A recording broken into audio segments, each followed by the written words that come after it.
Good evening and welcome to JJ Isaacson Field at Seymour Smith Park. It's Tuesday night baseball. The 2-8 Red Raiders taking on the 4-5 Rail Riders in our first of two here in Omaha, Nebraska. I'm Jaden Taylor. Alongside me tonight is Max Coughlin. It's a beautiful day. It's in back-to-back nights, so where it's just been beautiful here in Omaha, Nebraska. You're ending off the CWS. We got more college baseball here in Omaha. Beautiful night here for a doubleheader. We have 90 degrees, wind blowing straight out today. It's going to be an impact for both games tonight as the wind is not going to go anywhere. It's a nice 13-mile-an-hour wind, so not too bad, but it's still a big factor to this game. But nonetheless, beautiful night for two games. Got to quickly go through our pregame as we're starting a little bit later. We're going to look at these past couple of days. Friday and Saturday, 4 games on the slate this past weekend. The Haymakers could not take down the Filth Ballers for the second time. They have just been rolling 11-1 through the weekend after those 2 wins. The Red Raiders, who we're going to see here today, dropped their 8th consecutive. Their last win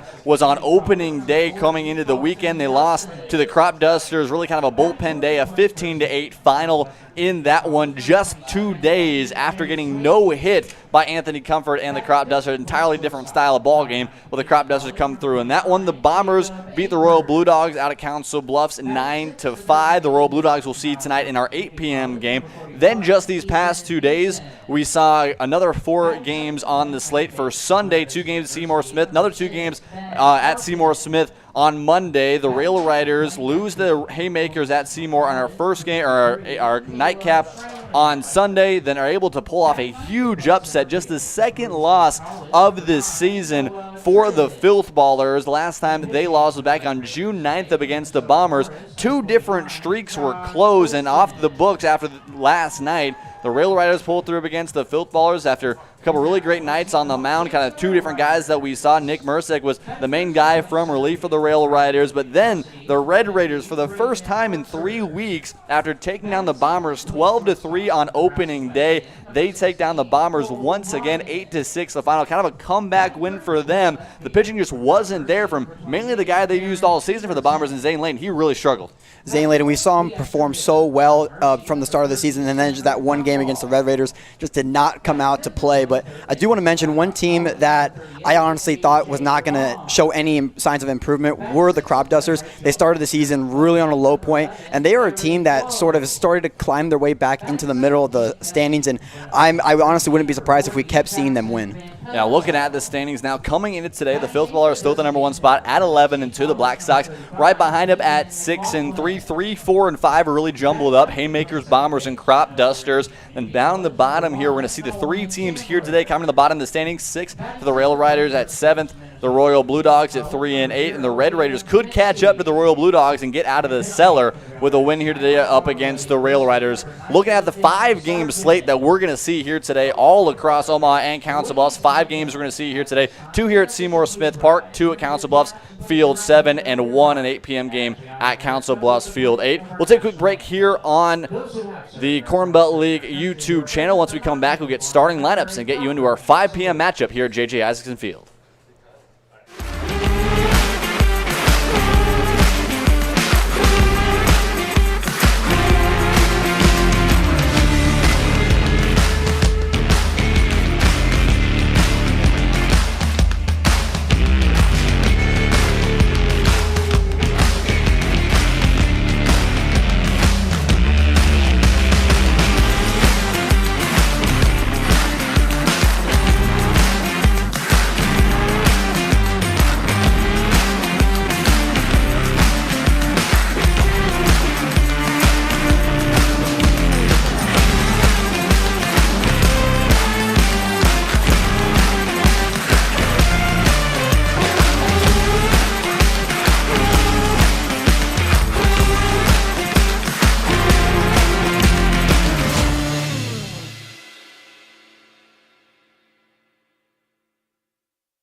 just seconds away from first pitch here at JJ Isaacson Field. The Rail Riders and the Red Raiders about to square off. Let's meet the starting lineup. Here for the Red Raiders, we'll start off the third baseman, number 8, Ty Beasley. Then the catcher, number 42, Gabe Ratetic. The left fielder, number 40, Dalton Nelson. In the 4 hole, we'll see the first baseman, number 27, TJ Swaney. At the 5 spot, we'll see the shortstop, number 29, Jacob Aberg. Designated hitter, number 41, Ethan Nissen will bat 7th. Or bat 6, excuse me. The second baseman, number 6, Ben Harkin, will bat 7th. In right, Caleb Schramm, number 33, will bat 8th. And then in center, number 9, Noah Triggs, will bat 9th. You're seeing Ty Beasley, the third baseman, currently up, going up against Vinny Sargent, who's working quickly on the mound. Jaden, a little info back on Vinny Sargent. So far on the year, he's got 7 2/3 innings pitched. One big thing about him pitching is he has 8 runs on the year given up, none of them being earned, so he's working with a 0 ERA. So really efficient. The defense behind him, 9 errors.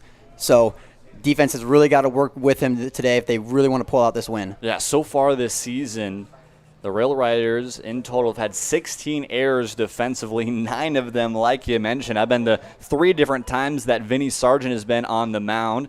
Sargent, originally on Ivy Tech baseball, is currently going to go to Ottawa University out of Arizona this next season, so West Side grad just like us two. And he's able to drop a little knuckle curveball in the inside and keep this count now full. Vinny Sargent's going to work with that 4-seam, 2-seam fastball mix. Also going to work in that knuckle curve we just saw him show there. 3-2 pitch is a ball, so a leadoff walk for Ty Beasley. And, man, Beasley has gotten off to a hot start. He pinch hit last night, got an RBI single, and then came around 2 stolen bases and a wild pitch later to tie the ball game up, even off the bench, and now starting off here today at the top of the order. Now we'll see one of our impact players of the game today, the catcher, number 42, Gabe Ratetic, as he'll look at a first pitch fastball on the outer half for strike 1. Ratetic, you see there, 4 for 11 this season, 3 runs, 3 RBIs, of a walk to a strike at a 700 slugging percentage, which has really helped him out. He's really been the biggest guy offensively for this team this season. Runner is off. That one is fouled down the third base line. And now Sargent, again, the pace has been really quick for him so far, and he's already had here 0-2. Biggest thing for Gabe Ratetic, you saw he has 11 plate appearances so far going into this last week.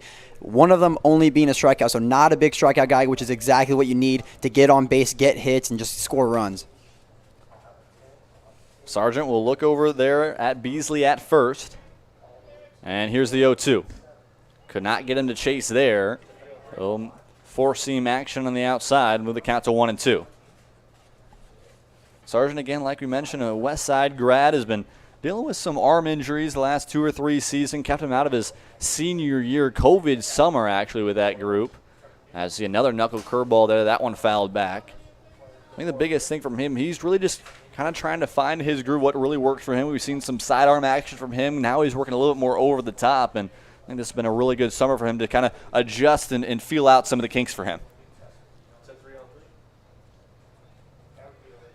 1-2 pitch, runner is off. That one in the dirt and easily stolen base for Ty Beasley. Beasley, after 2 stolen bases last night, already in scoring position. And the Red Raiders, again, who has struggled so much offensively this season, maybe trying to get something going here in the first. So far this season, the Red Raiders, a 177 average as a team, a 312 OBP, and a 220 slugging percentage. All of those are worse in the Corn Belt League. There's a time as ever to start getting hot nearing the second half. This is a time to do it for the Red Raiders.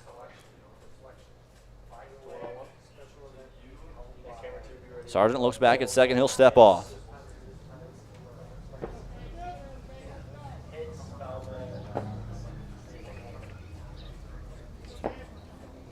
Two-two pitch coming here. That one chopped over to Sargent. That'll be really just serve as a bunt there. The throw goes back to third as Beasley's able to move from second to third. And now first run possibility here for the Red Raiders, just 90 feet away with 1 out. Sargent on the mound, really working quick, which is, it can be a good thing and bad thing at times. When you're in a rhythm and you're working fast, it can be a really good thing. It really can throw off the hitters, but if you're going fast in a bad tempo, it really can throw off you as a pitcher alone, because then you start throwing balls and throwing them everywhere around. First pitch is a strike to the left fielder Dalton Nelson.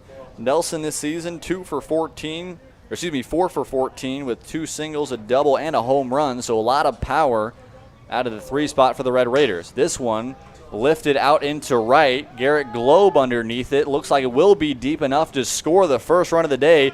Beasley's going to come home. The throw is offline.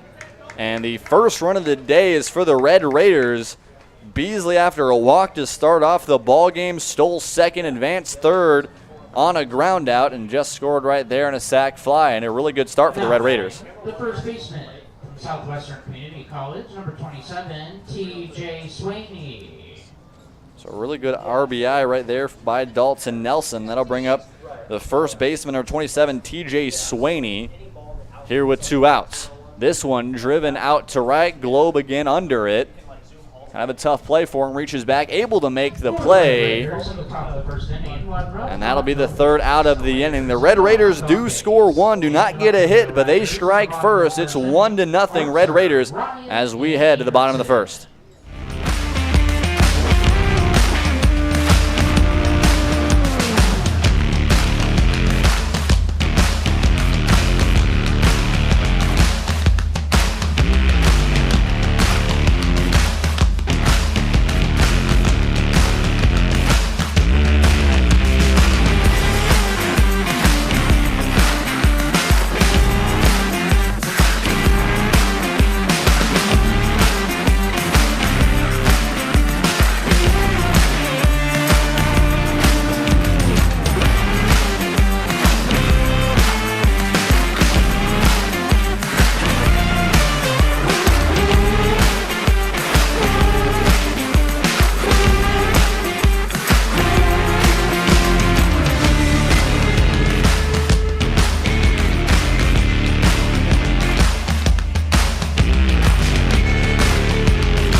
Welcome back to JJ Isaacson Field. Jaden Taylor alongside Max Coughlin.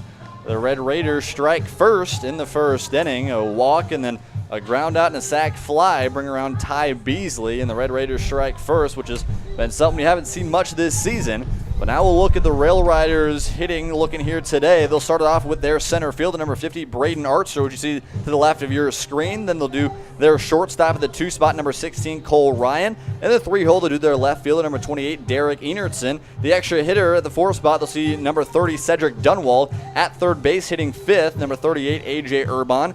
In right, batting 6th, number 11, Garrett Globe. The catcher, number 40, Jackson Van Pelt, will bat 7th. The designated hitter, number 35, Keegan McLaughlin, will bat 8th. Then at second base, in the 9th spot, number 1, Nolan Chandler.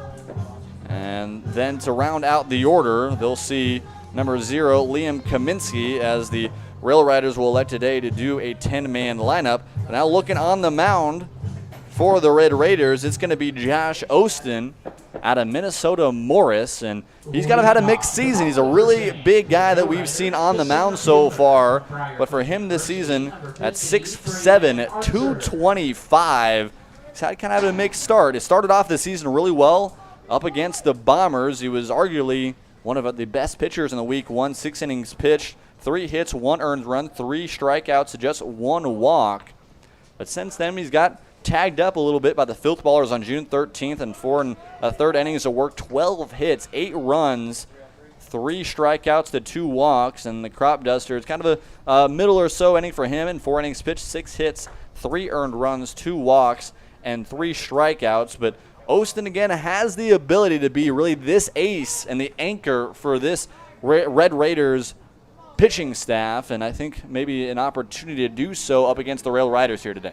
Jaden, I was talking to Josh Ostin and Gabe Protectic before the game, and I was speaking with him about what pitches he throws and what's he really going to use most today. And he was saying he's going to use that fastball and changeup to his advantage because he throws that changeup to a righty or lefty. It's really going to break in on him. He also mentioned that he's really developed a new pitch called a slurve. Yeah, this first pitch driven out into right center field. That one's going to get down. It's going to be extra bases for Braden Archer. He's going to stretch it all the way to third, and he'll stand up there. A stand-up triple for Braden Artzer will start off the day for the Rail Riders, and that's kind of been the issue for Josh Osteen. It's not that he's lacked command outside of the zone, just about 2 or 3 walks in all 3 of his appearances so far. It's when he leaves it in the middle of the zone.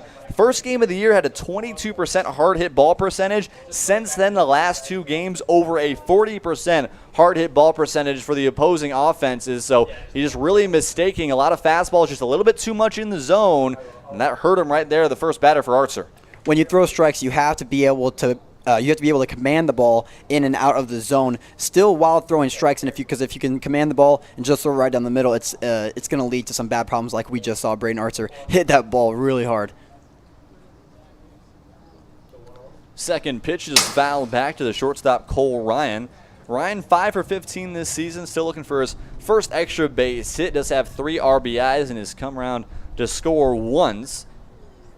And the shortstop here trying to put something in play to tie this one back up. It's been offensive filled so far for the first about half an inning or so. That one grounded fouled in the left field line.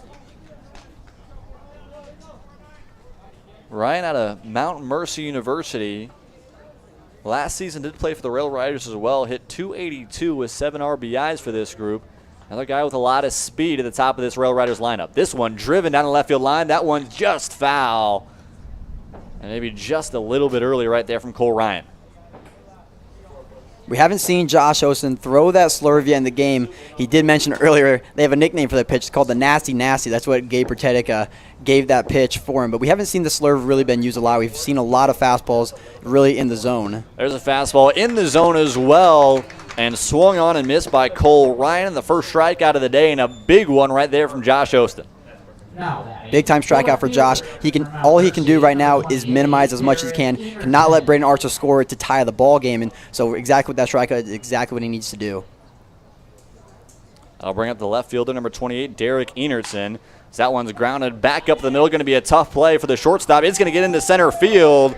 And a 1-out RBI single for Derek Enertson. This ball game is back tied at 1.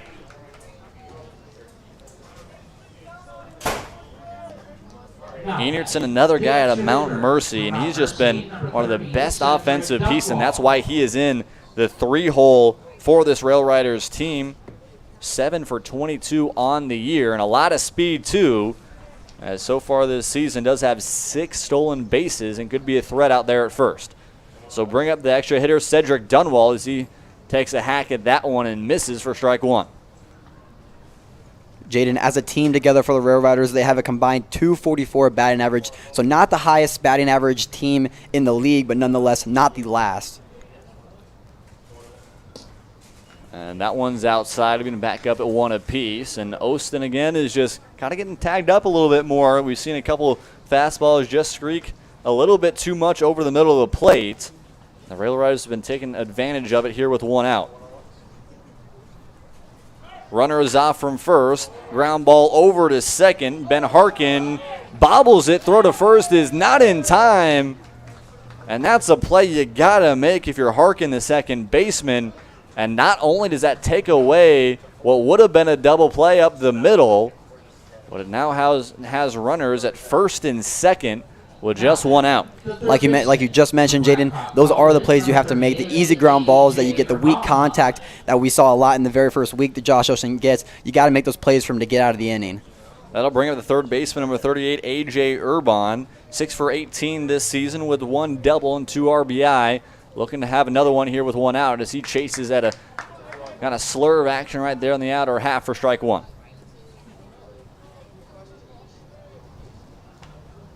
And the Rail Riders doing a really good job of just being able to find barrels up against Osteen so far here in the first. Both offenses have been in action here early. Osteen looks back at second. Fastball just on the outer half for strike 2. And maybe a little frustration right there by Osteen, trying to get the second out of this inning.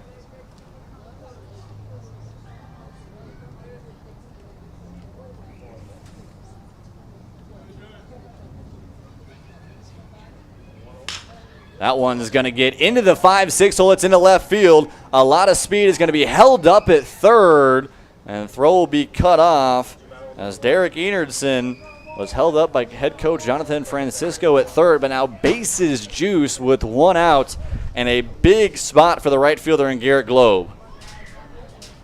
Now batting, the right fielder from Creighton Club Team, number 11, Garrett Globe playing for the Creighton University Club Team is a senior out of there. Currently this season, 5 for 12, a big night last night with a single. And trying to find something here. That one chopped and dropped by the third baseman. Ty Beasley's going to have to pick it up, but has no play. And a run's going to come in. We'll see if they call that an error. It was a hard play to make, but either way, gets past them. And now 2 runs in here and still bases loaded with 1 out.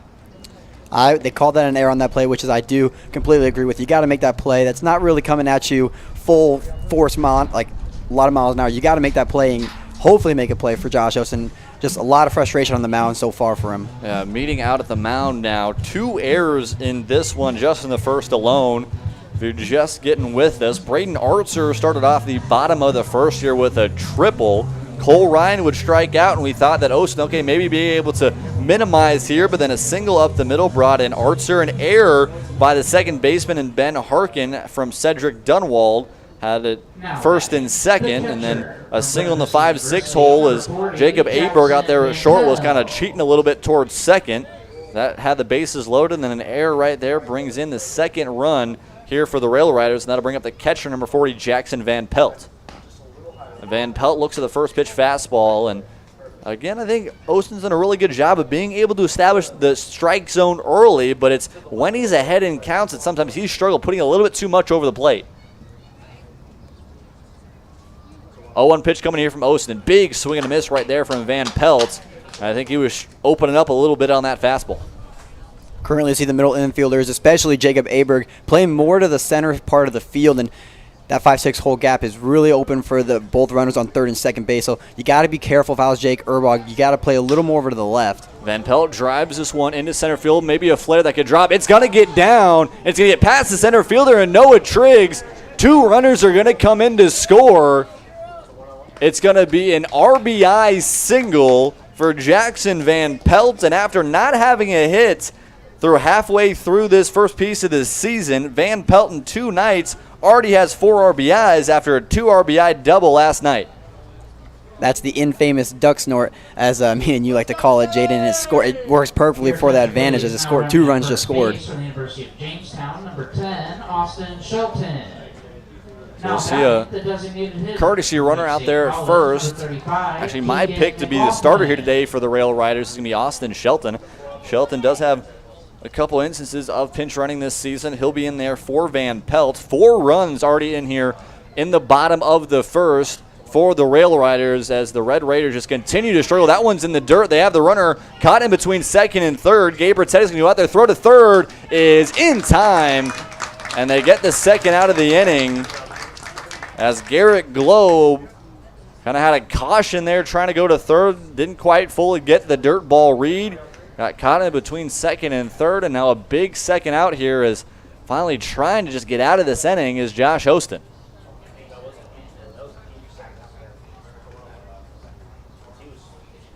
Still runner on first here as the second pitch of the at-bat is in there for strike 1. The Red Raiders started off the day with a run in the top of the first. Ty Beasley came around after a walk. Now 4 runs here in the bottom of the first for the Rail Riders. The check swing right there. They say he does not go. Austin does not like that call at all.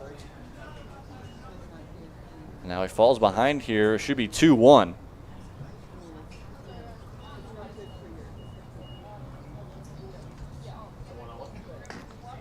Two-one pitch is upstairs. 4-3, and now a really big hitters count here for the designated hitter number 35, Keegan McLaughlin.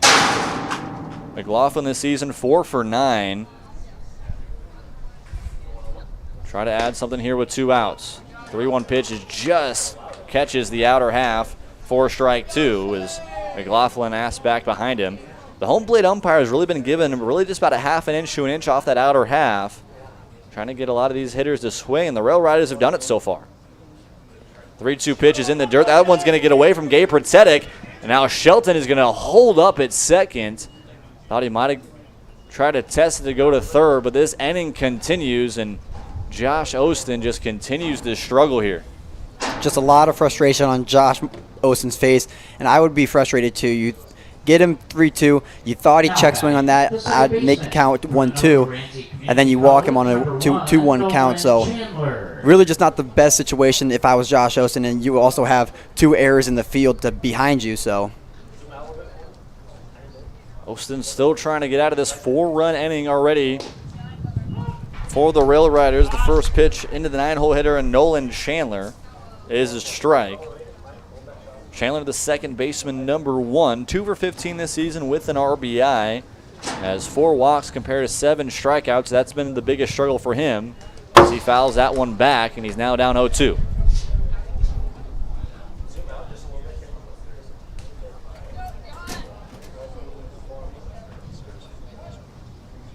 Liam Kaminsky is on deck, but Chandler going to have to get out of this 0-2 hole. Osteen looks back at second and delivers. Got him chasing. The second strikeout of the inning, but the damage has been done for the Rail Riders. 4 runs on 4 hits and 3 errors for the Red Raiders. Now have the Rail Riders up 4-1 as we head to the second. And due up for the Red Raiders.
Back here in the top of the second, the Rail Riders now lead 4-1, 4 hits and 3 errors, as well as 1 walk. Put 9 guys into the batter's box for the Rail Raiders in the bottom of the first, and after scoring in the top of the first for the Red Raiders, they now found themselves kind of deep into a hole, now down 4-1. Jacob Aberg, the shortstop, will look at 2 straight balls in the outside as Vinny Sargent again working quickly on the mound. 2-0 pitch just gets the inner half for strike 1. Aberg, the shortstop, and trying to put something here for the Red Raiders. Another swing and a miss right there, leaving the count back up at 2s.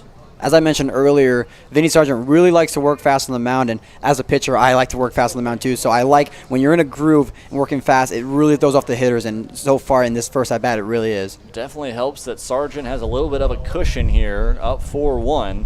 Aberg this season, 3 for 20, still looking for his first extra base hit, does have 4 RBIs and has come around to score 3 different times. Little shimmy move right there from Sargent to switch up the timing, that one's fouled back. And we mentioned the pace that we've seen from Sargent. He just really seemed comfortable, even though we're not even through an inning and a third quite yet. He seemed really comfortable on the mound so far.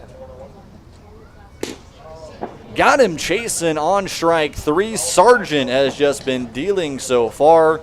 And the first strikeout of the day for him gets Aberg swinging. And that'll bring up the designated hitter, number 41, Ethan Nissen. So far in this game, Vinny Sargent doing a great job of mixing up that timing. It's exactly what you needed to do to throw off the hitters in that very first at bat. of this inning. It did, and that I want to mention that last pitch that he threw. It was he had the little shimmy move, and I really like to see that because you really work fast and you have a quick windup, and then you have that little shimmy move where you pause a little bit, really throws off the hitters. Yeah, not quite Johnny Quick from Sargent right there, trying to switch on swinging. Nissen out of Pilling La Vista High School, currently going to Allen County Community College. Working quickly once again, knuckle curve, back-to-back strikeouts for Vinny Sargent. Man, we're an inning and 2/3 in. It seems like Vinny Sargent just has everything in his arsenal. Sargent currently using that knuckle curveball to his advantage. If you can throw that curve for a strike, you're going to get a lot of hitters out on it. Swing and no swing on it. As we just saw, first at-bat, it was a swing and miss on a knuckle curve. Last at-bat just now, it was a no swing on the curveball. So really throwing that to his advantage and throwing it for a strike. And another strike right there on the, looks like it was a two-seam fastball just hitting the outer half for strike one, going against the second baseman and Ben Harkin. Harkin had an error just this past inning, which kind of extended a really long inning, a 4-run inning for the Rail Riders. Biggest problem right now for the Red Raiders is that defense. They got to have Josh Osen's back. We just saw 3 errors in the very first inning. It's not going to cut it for him. And I know Josh Osen was showing his emotion, showing that frustration on the mound. And, I mean, there's nothing really else you could do when you have 3 errors behind you. And it starts to get into that trust. How much can you trust your defense? 1-2 pitch coming here from Sargent. Fastball upstairs for a ball, into the count back up at 2s. Maybe trying to change the eye level here. We'll see if he'll go back to the knuckle curve, just 2 pitches removed from it. 2-2 pitch, knuckle curve, check swing. He did not go, and Harkin able to hold back and with the count to full.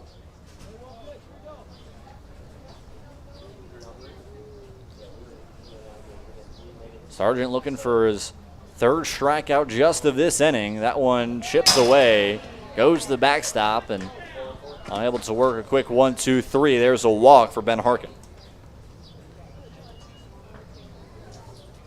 Now batting. I'll bring up the right fielder, number 33, Caleb Schramm. Number 33, Schramm this season really struggling at the plate, hitting .095. 9 strikeouts this season. Just 2 for 21 in his at-bats so far. And going to have a big pick-me-up here as the Red Raiders find themselves in a 4-1 hole here early. Another knuckle curve, that one in the dirt, but got Schramm to chase. And, man, that knuckle curve just had such a really good late break. It's kind of more of like an 11-6 type of movement that we've seen from him. And just gotten a lot of hitters off balance so far. Jaden, I mentioned it before. I wish we had a TrackMan system here so we could see how much horizontal break that curveball really has. TrackMan system would show that one driving into left center field. It's going to get down. It's going to be extra bases for Caleb Schramm, and a run's going to come in to score. It's going to be a 2-out RBI triple for Caleb Schramm, the first extra base hit of the season for him.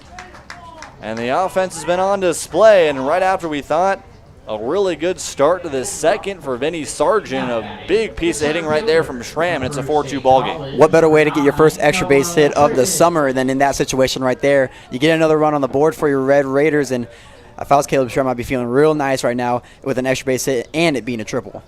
I'll bring up the 9-hole hitter.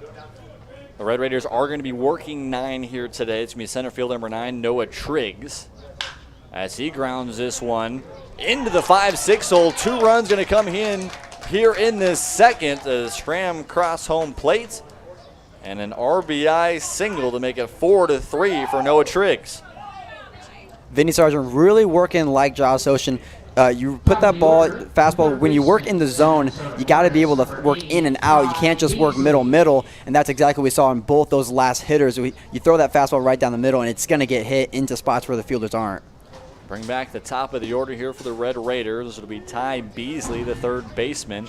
Beasley walked this past inning in the first. He came around to score after 2 stolen bases, or excuse me, a stolen base, reached a 3rd on a ground out, and then was scored on a sac fly from Dalton Nelson. As he drives this one in the right center field, that's going to get into the gap. Going to be another piece of extra bases here for the Red Raiders. Coming around to score is going to be Noah Triggs, and we have a tie ball game. Back-to-back RBIs for Schramm, Triggs, and now Beasley. And we're going to have a meeting at the mound now, and man, what a flip here with 2 outs in the second. just when we thought that the Red Raiders looking sort of down in the dumps in that after the very first inning, they're coming back just with a statement. 3 back-to-back-to-back base hits off of Vinny Sargent. And there's now a mound meeting. If I was Vinny Sargent, you got to mix something up. You know, we saw earlier in this inning, he was really working that knuckle curveball, and then it sort of just started to go away and really throwing that fastball, and it's getting hit. So if I was Vinny Sargent, I'd really go back to that off speed because we already saw in the first 2 outs, they're not touching that ball. So I think that's probably what the mound meeting was about, is you got to go back to that off speed. Again, he's been establishing fastball a lot of different times. Again, it's a good idea. You're attacking the bottom half of the order, but Harkin walked on a 6-pitch at bat, a full count, able to walk there, then a triple from Caleb Schramm, who has immensely struggled this season, but able to score in a run on that extra base hit, then a single from Noah Triggs in the 5-6 hole, and then a double right there by Ty Beasley, and that'll bring up the catcher, Gabe Bratetic. Bratetic had a little chopper back to Vinny Sargent this past inning in the first, and here with 2 outs, trying to keep this rally going for the Red Raiders. And Jaden, if I was Josh Osteen, I'd have a nice sigh of relief right now knowing that the game is now tied and you don't got to pitch when you're not in the lead. And so really can go back out there and start throwing a lot more strikes. And that one grounded foul. But again, I mean, the flip side of that too is that this has been a really long inning that we've seen so far for the Red Raiders.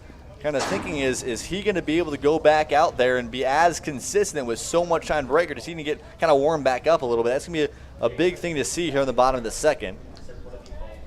Sargent looks back at second, trying to keep the runner and Beasley back. He's off to third, and he is in there. Ty Beasley's second stolen base of the day. 4 stolen bases in 24 hours alone, and man, that guy's got speed. Biggest thing, Beasley really recognized that Vinny Sargent not really paying attention to runners all game so far, and Ty Beasley really has noticed that in 2 stolen bases on the day so far. Vinny Sargent, both at first and second, not paying that much attention at all to runners. He's got to change something up there. So Bratetic strikes out. 3 strikeouts in the inning for Vinny Sargent, but a big rally. 3 different hits, a triple, a single, and a double for the Red Raiders have brought in 3 runs here in the top of the second. We're tied back up at 4 as we head to the bottom of the second here at JJ Isaacson Field.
back here in the bottom of the second inning, and if you have missed anything, it's been an interesting inning and a half so far. The Red Raiders started off the day with a walk by Ty Beasley. He stole second and came around to score on a sac fly. The Rail Riders then answered with 9 guys coming up to the plate, 4 runs on 4 hits and 3 errors, as this one from Liam Kaminsky is grounded over to second, and the first out of the inning for Josh Ostin. But then right after that 4-run inning for the Rail Riders, the Red Raiders answer back with a 3-run inning of their own, and we thought that was going to be a 1-2-3 inning for Vinny Sargent. Possibly could have been 3 strikeouts back-to-back-to-back as he had a full count at that third bat of the inning, but then everything just seemed to break down from there. Jaden, I mentioned it last inning when he was pitching. He got those first 2 outs on that knuckle curveball. He's using it so effectively, being able to get it in and out of the zone. He can get it low. He can get it right down the middle if he wants to. And right after that, the 2 outs, he started throwing that fastball. And when you throw that fastball right down the middle, it's going to get hit. And we saw it get hit. After the first 2 outs, he didn't throw that knuckle curveball, I don't think, even once. I think maybe twice. And I think maybe twice in the next 2 batters. I don't understand really what was going on in that thought process, because when you get the first 2 outs really quick on that knuckle curve, I think you want to go right back to it.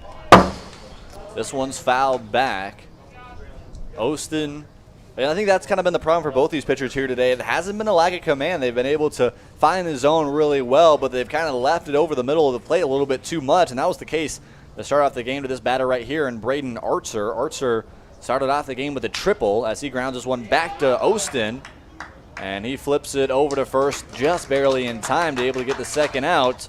And I'd like to say maybe an easier second inning so far from Josh Ostin, but I about said that for Vinny Sargent and didn't go too well, but still something to start off here with Ostin, maybe trying to settle in just a little bit for the Red Raiders. And Jaden, so far the biggest question for this Red Raiders team is how much can he rely on that defense? How locked down can they be for the rest of the game? Because we saw in that first inning, 3 errors in 1 inning is not the most ideal situation that you want. And so far in the second inning, we've seen really locked down from both Ostin and over there by Harkin. So it's just a big question throughout the whole game is how locked down can they be?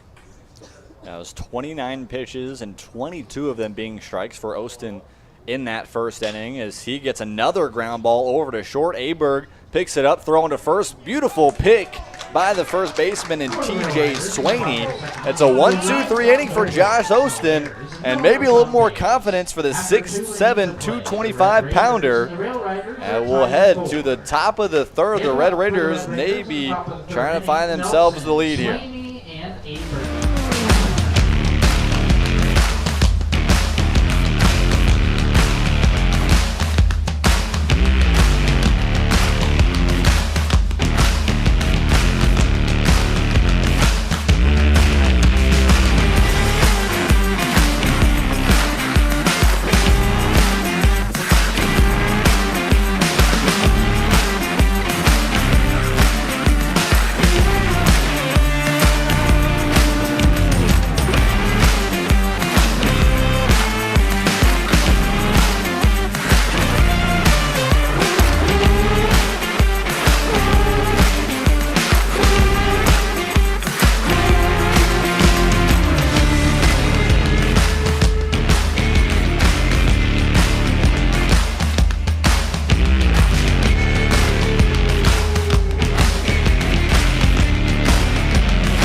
Back here to start off the third inning, we will see 3, 4, and 5. The left fielder, Dalton Nelson, will start it off here for the Red Raiders. We'll see TJ Swaney, the first baseman, and Jacob Aberg, the shortstop, here in this inning, go up against Vinny Sargent after, I want to say, a fully struggling inning for Sargent. He started off pretty well, but then kind of got pieced up a little bit after that.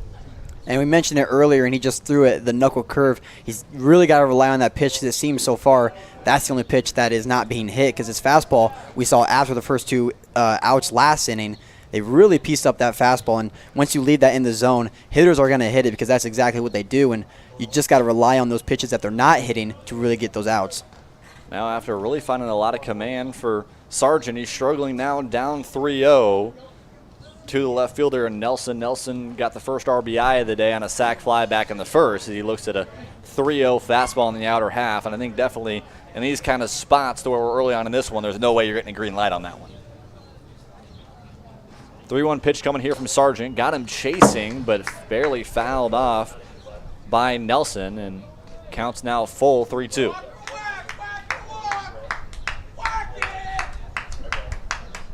Nelson at a Millard North High School, currently playing at Western Nebraska Community College. As he looks at ball 4 right there, and as you can probably hear on your screen, the Red Raiders getting a little louder in that dugout.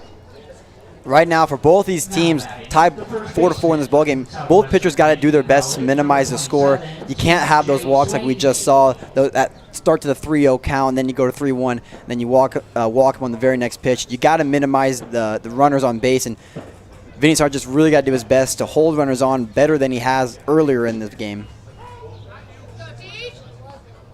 First pitch is in there for a strike to TJ Swaney. Swaney, like we mentioned, had a big pinch hit opportunity last night for the Red Raiders.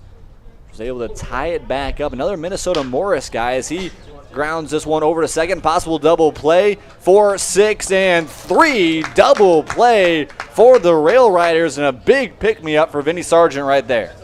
Big time play there for the defense to really pick up Vinny Sargent. Now they got 2 outs on the board. Perfect situation for him.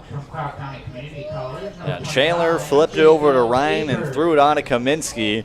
And 2 outs now here in the top of the third. That'll bring up a shortstop, number 29, Jacob Aberg. Aberg was one of back-to-back strikeouts this past inning in the second up against Vinny Sargent as he chases another one in the outer half. And again, I think we've seen a couple of those fastballs to where Sargent as well as Osins really lived on that outer half. I think really because the home plate umpire has been really giving him a little bit about a half an inch to an inch off that outer half of the plate. And it really seems that when both pitchers are throwing to that outer half of the plate, there's a lot of swing and misses. We've only seen, I think, one ball actually hit on the outer half of the plate. And so if Vinny Sargent can really live there and throw that outer fastball and throw that knuckle curve for a strike, I think he's going to be good for the game. It's just a matter of how much can he do and how much can he command it. Yeah, there's that knuckle curve right there. Got to foul it off from Aberg, and the count's now 1-2. I think that's got to be the emphasis after getting pieced up a little bit. You got to nibble a little bit on the different corners of the plate, and then here in the strike zone. 1-2, that one fouled and out of play.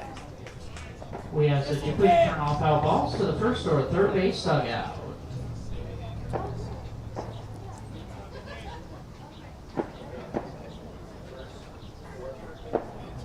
Sargent here with the 1-2 again. Knuckle curve in there for strike 3. The 4th strikeout of the day for Vinny Sargent. And back-to-back half innings. Maybe the pitchers are getting a little bit more into their groove.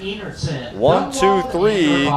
Go the Red Raiders in the third. We'll head to the bottom half of the inning. The Rail Riders trying to find themselves back with the lead.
Bottom of the third here at JJ Isaacson Field.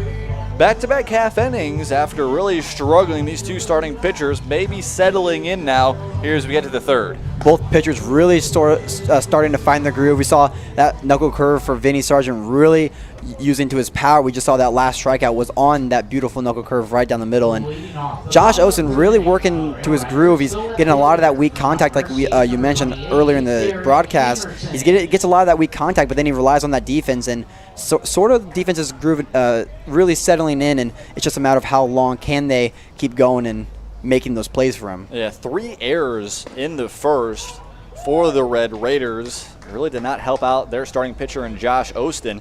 But he's been able to throw strikes so far coming into this inning. 36 pitches so far. 28 of them have been strikes. It's just whether the defense can make plays behind him, 1, and 2, whether he leaves it a little bit more over the plate than he wanted to.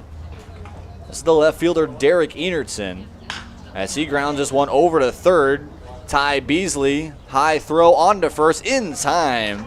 And maybe cautioning a little bit on that throw, but able to make the first out of the inning. And 5 consecutive batters for Austin retired. Big time for this Red Raiders defense to really redeem themselves and retire the last 5 batters on groundouts. So big time step up for that defense.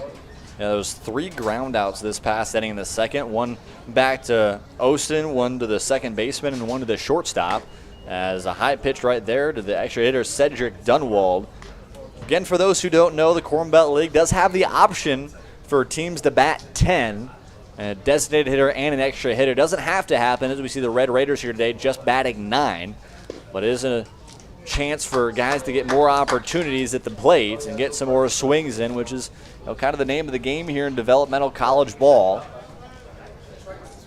I think I like the 10 hole. I like the 10 batter rule because it really gives a lot of guys more opportunity to. That's why they come to this league, to get at bats, to get playing time, and I think it's why it's a great idea to implement that rule. Austin finds himself now ahead 1-2 up against Dunwald. Dunwald reached on an error back in the first. He'll drive this one over to short right at Jacob Aberg. Able to make the play is Aberg, and 2 quick outs here in the third for Josh Austin. And the defense, of all things, is making the plays for him. It seems like everyone on the field right now is really settling in and really grooving, and it seems like Josh Austin on the mound especially really finding his groove and throwing strikes and getting those outs that he needs. Just 7 pitches so far to get 2 outs for Austin. As this one driven down the left field line, but a little bit early right there by A.J. Urban, and it'll go foul. Urban singled to left field back in the first. He would come around to score later in the inning as he looks at a pitched low for ball 1.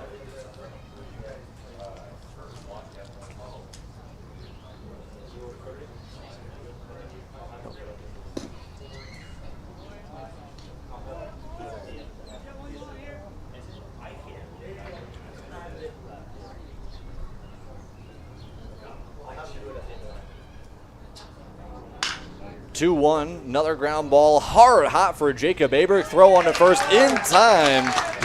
7 straight batters retired for Josh Austin, and we'll head to the 4th. It's been an offensive showcase for the first 2 innings. The defense has been on display the last inning and a half here at JJ Isaacson Field.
here to start off the 4th inning. It's going to be the designated hitter, Ethan Nissen. Maybe Neeson, the second baseman, Ben Harkin, and the right fielder, Caleb Schramm. For 6, 7, and 8 for the Red Raiders order. It's been kind of a slower last inning and a half after a really explosive first inning and a half for these two offenses. And it's really been more the defense being able to make plays and kind of getting weak contact from these two starting pitchers. Seems like the first inning we saw an offensive showcase, and now this past inning and a half we've seen real big defensive showcase, and it really is a big-time step up for the Red Raiders. As that first inning, they had 3 errors alone in just 1 inning, and after that recording 7 straight outs in the field. So big-time step up for them. Ball will be just caught out there by Liam Kaminsky, and for the first out of the inning. Now batting, the second baseman from Buena Vista University, number 6, Ben Harkin. Vinny Sargent really working efficiently. Both pitchers really in these last couple of innings working as efficient as possible. We saw Joss Osten really working efficient. Only 9 pitches in that last inning, and Vinny Sargent with a quick out pop-up out. Sargent working once again, able to get the first pitch strike on Ben Harkin. Harkin walked back in the second. As look at another knuckle curve that just gets on the corner of the plate and able to get strike 2 here. And again, both these pitchers starting to feel a little bit more comfortable here in the middle innings. 0-2 pitch, got him swinging. Another strikeout, make it number 5 today for Vinny Sargent, and 2 up, 2 down here in the 4th. The right fielder from Olney Central College, number 33, Caleb Schramm.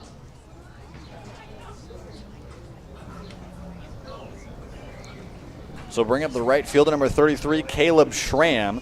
Schramm, the first extra base hit of the season for him was back in the second. A triple, an RBI triple for Schramm into the left center gap. I think really was the big piece to start that rally for the Red Raiders, which plated 3 and tied this ball game back up. He'll ground this one over to short. Cole Ryan will charge in. Throw on the run is in time at first. For the Red Raiders. 1, 2, 3 go the Red Raiders here in the 4th. We'll head to the bottom half of the inning. This game's still tied at 4 apiece.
Back here to start off the bottom of the 4th, it's the right fielder, Garrett Globe. Globe reached on an error back in the 1st, was caught in between 2nd and 3rd, and tagged out as a dirt ball read. Was kind of cautious, a little bit too cautious there, and Gabe Protetic was able to throw him out. Ostin now working quickly, maybe finding his groove a little bit as these two pitchers, after really struggling in the first 2 innings, have just kind of flipped the script here.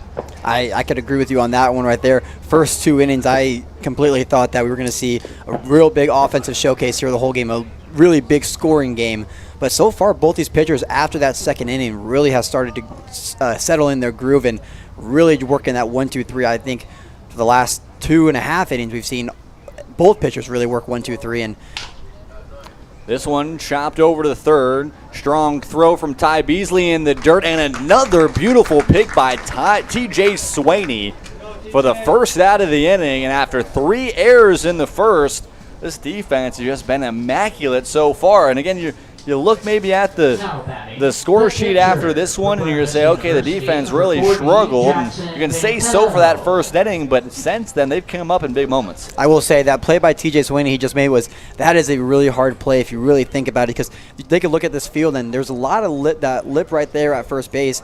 It's got quite a bit of holes in it, and you never know where that ball is going to end up at, and just an amazing effort by TJ Swaney to make the second pick of the day. So really good effort over there, him on the corner. Yeah, definitely can be some odd plays once we get into late June, early July between these teams. You know, the field can act differently once it becomes a little bit more humid in the middle of the summer, but it's been really interesting to see it coming here a lot before games, seeing the ground crew that comes out here and puts this field together each and every single day ready for game action. And they've done a really good job just putting everything together. It's just, will weather comply in a lot of different ways with it being so hot here in Omaha, Nebraska. Ostin's falling behind here 3-0, but he finds the strike zone for the first strike of the at-bat up against the catcher, Jackson Van Pelt. Van Pelt had a single up the middle back in the first. Did score 1 as this one's flied and out of play, and now we'll have a payoff pitch coming up soon. We are supposed to have some rain coming in here in the later half of this week, so it should help out JJ Isaacson Field a little bit with this infield looking a little dried out. I haven't seen a ton of rain since that first week. This one popped up. 3 guys converge, but Dalton Nelson will call everybody off and able to make the play out there and left. Man, that's just a really different ball game that we saw after the first 2 innings. It was back and forth, offensive showcase, and kind of a struggling defense. And now the offenses have just really struggled so far to find any kind of momentum back, as the offense has just not quite been the same, with Ostin and Sargent really settling down here. 2 outs now here in the fourth of the Rail Riders. First pitch is in there for a strike to Keegan McLaughlin. McLaughlin walked back in the first and is coming up for the second time here today. And Ostin already finding himself ahead 0-2. Biggest thing trying to get out of this inning.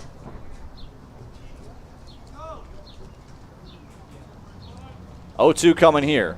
That one on the outer half for strike 3. McLaughlin didn't like it, but Ostin will walk off the mound with his 3rd strikeout of the day and the 3rd 1-2-3 inning for Josh Ostin. And a great way to bounce back after the first inning. We'll head to the 5th, tied at 4.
Back here to start off the fifth, it'll be 9-1-2 for the Red Raiders as Noah Triggs, the center fielder, will look at ball one from Vinny Sargent.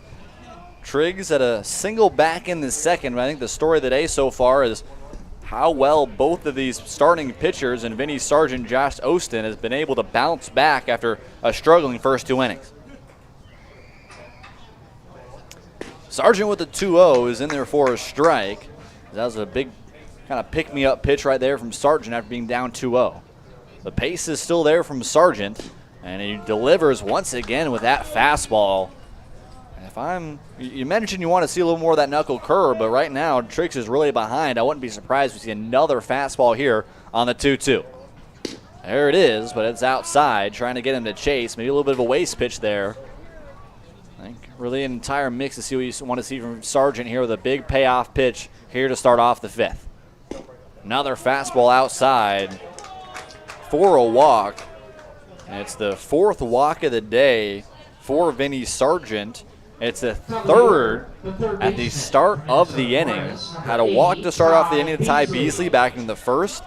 Walked Dalton Nelson to start off the third, and then now has walked Noah Triggs to start off the fifth. We flipped the lineup card over now. We see now Ty Beasley, the third baseman, as he looks at a fastball outside for ball one. Beasley walked back in the first, like we mentioned, that had a RBI double in the second and came around to score. See what he can do at the top of the order. This one's in the dirt. And Max, I mean, we talked a little bit about kind of the numbers, how much the numbers flip when you see the third time through the order. The offense kind of really hikes up a little bit. Is that going to be the thought process here for either of these coaches as we get to the third time through the order for both of these starting pitchers? Runner is off. Strong throw is just not in time. And a stolen base right there from Noah Triggs. And that's been another thing. We've seen Sargent kind of not worry a ton about the runners on the base paths and has given up some pretty easy free passes.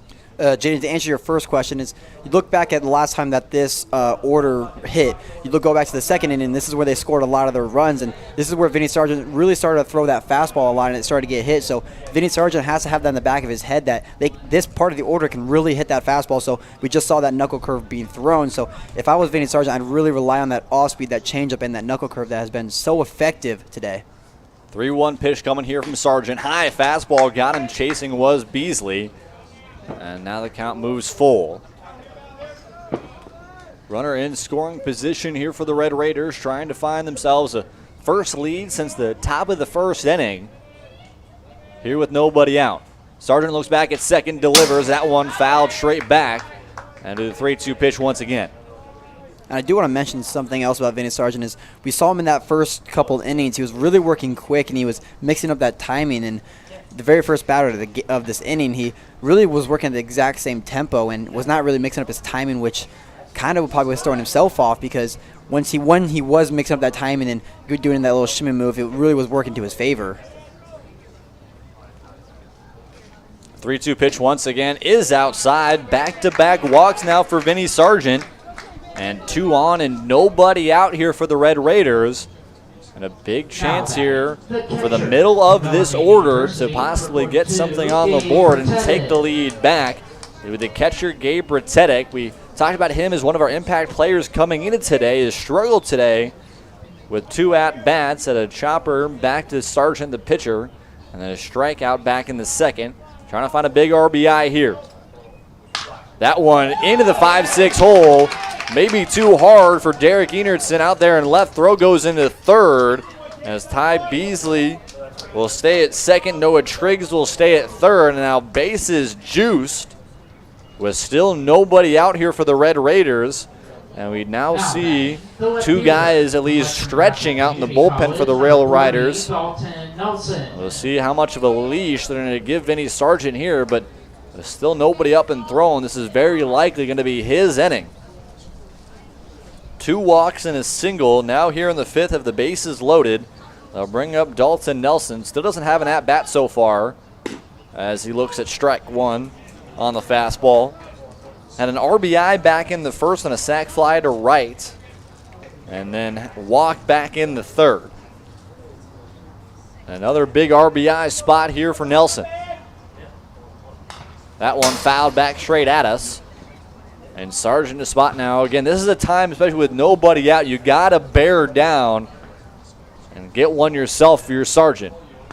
Biggest thing here for Vinny Sargent is how much can you minimize this with no outs, bases loaded. You got to do your best to just minimize as best as you can.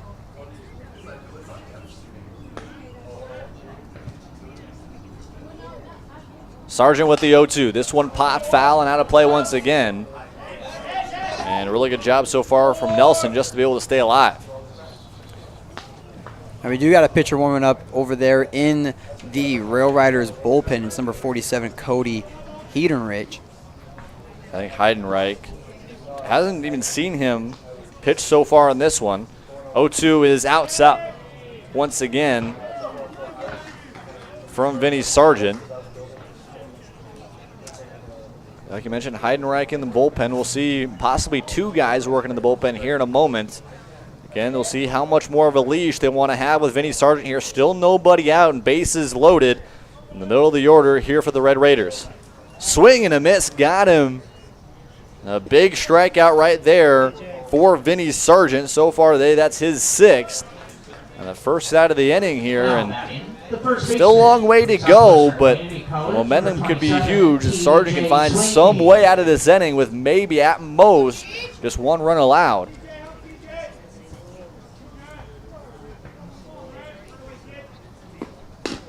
First baseman TJ Sweeney takes the first pitch for a ball.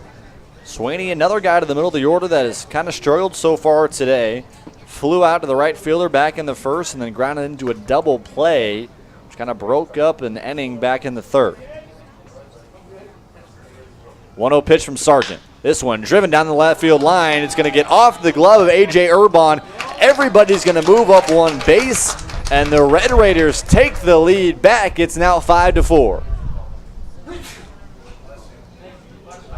I think we'll see here if they call that a hit or an error. It's going to be a hard play either way for Urban to keep it in front of him. Had to go backhand on that to grab that ball, but couldn't quite fully get his glove onto it. Bounced around him. And everybody moves up one base and just one out here. This one now into the 5-6 hole. One run's going to come in. Bratetic is going to be held at third. That ball is somewhat cut off, kept in front by Jackson Van Pelt. This station is just keep on moving. As still bases loaded with one out. 2 runs have come in to score. And Vinny Sargent starting now to struggle. Biggest thing we saw here in the very start of the inning is you can't walk the first 2 guys and expect something good to come out of it. You walk the first 2 guys, no one out, and we are seeing the consequences of that right here. And Vinny Sargent really showing the consequences of that right here as they just scored 2 runs, big time 2 runs here in the 5th inning.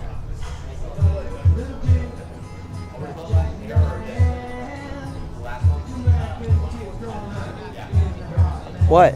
So they will call that a hit 2 batters ago from TJ Sweeney. Will not be an error on A.J. Urban at third. So 3 hits so far for the Red Raiders here in the 5th. A single by Gabe Pratetic, then 2 singles by Sweeney and Aberg. And now we'll see the 6th hitter, the designated hitter, Ethan Neeson. Still bases loaded here with 1 out. Sargent's going to stay in as the knuckle curve is upstairs for a ball. Now 2 righties up in the bullpen for the Rail Riders. And again, maybe that mound meeting, 1 to calm down Sargent, and 2 to allow the bullpen to maybe get a little bit more warm. 1-0 pitch, another knuckle curve is in there for strike 1. Jackson Van Pelt behind the dish has really got to do his best to keep every single ball in play, whether that's Vinny Sargent throwing that knuckle curve down in the dirt. You can't have any more runs scored, especially on a pass ball with a curveball in the dirt. 1-1. You mentioned it right there, right on cue. Van Pelt on the knuckle curve. 3 straight knuckle curves from Vinny Sargent. That one in the dirt. Van Pelt able to keep it in front of him. The only struggle up to this point was the 3-run second for Vinny Sargent. Already 2 here as this one driven.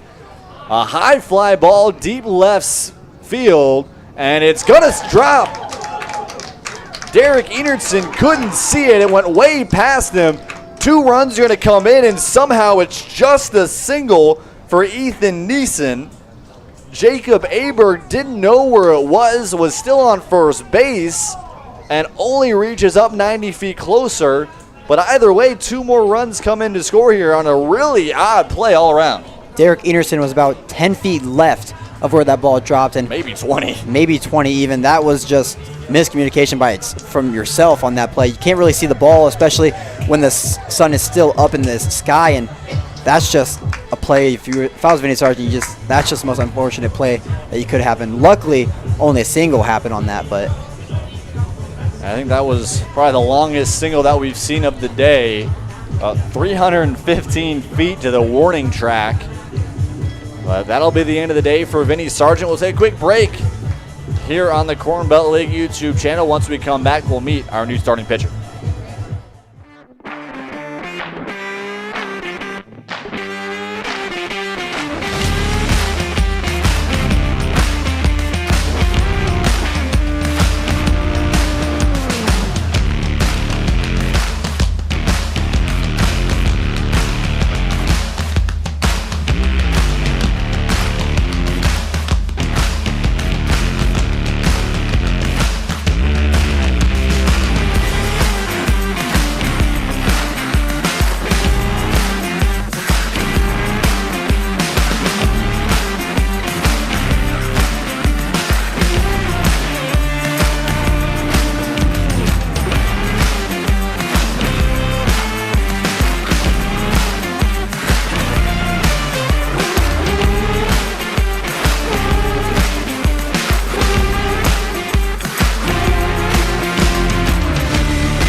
The new pitcher here for the Rail Riders is going to be Cody Heidenreich.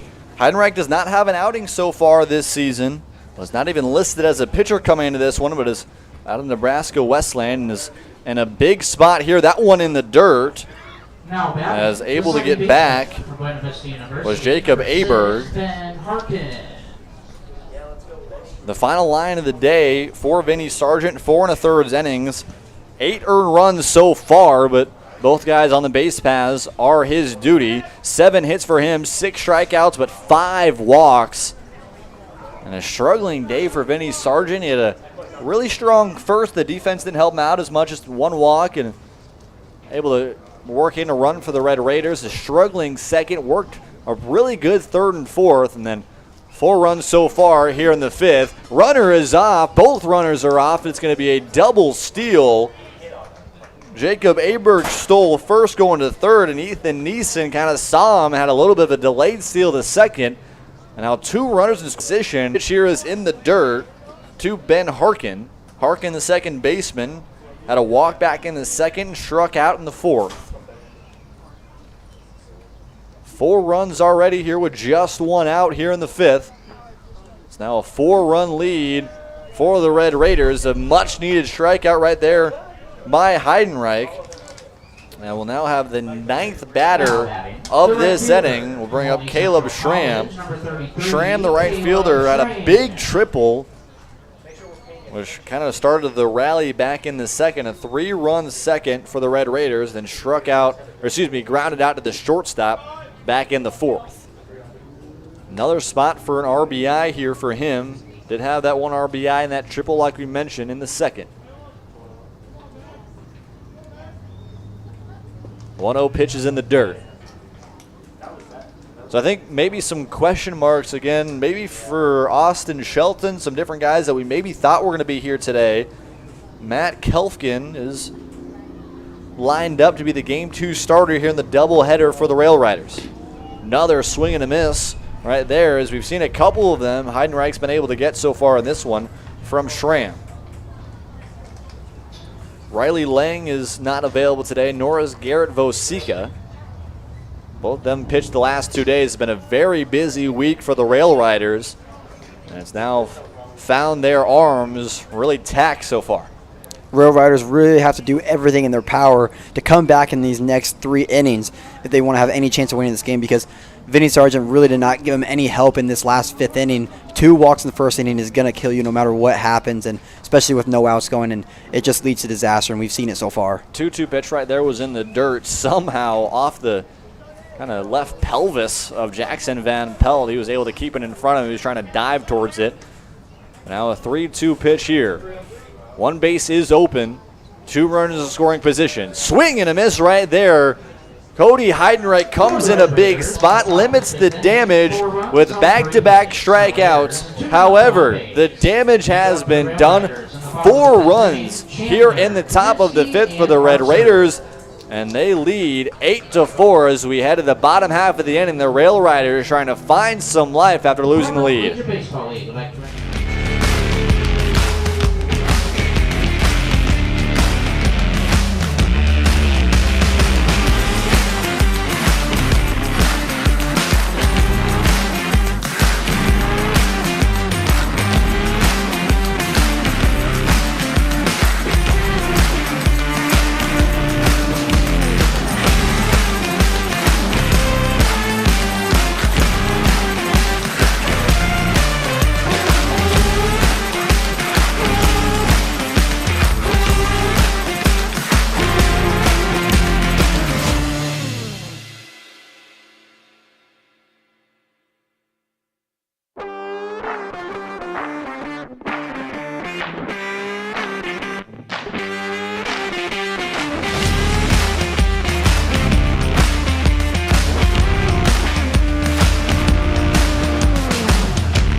Back here in the bottom of the 5th at JJ Isaacson Field, the Red Raiders tack on 4 and take out the starter and Vinny Sargent in the top of the 5th.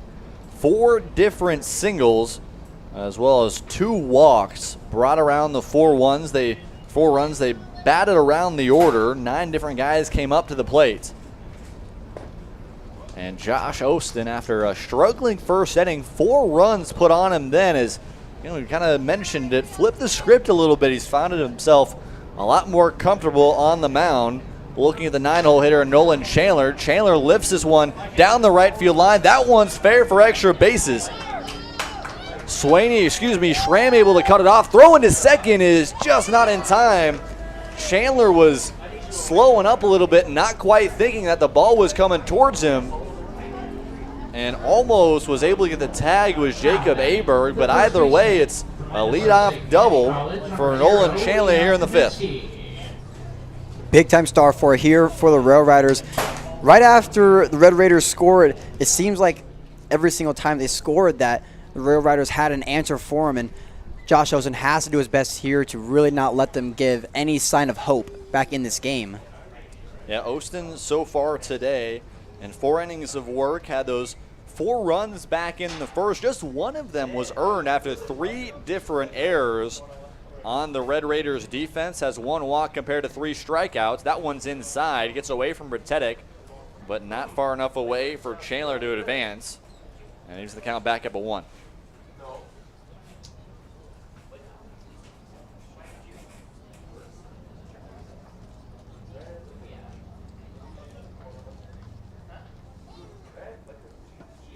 Throw back to second, little spin move right there, but unable to get Chandler.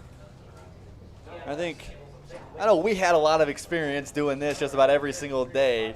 With that kind of mix between the flip move comparative to an inside move, how can that be different with a guy at second? Inside move really is for a guy that's stealing, and this one popped into left, able to get the first out of the inning. Max, keep going.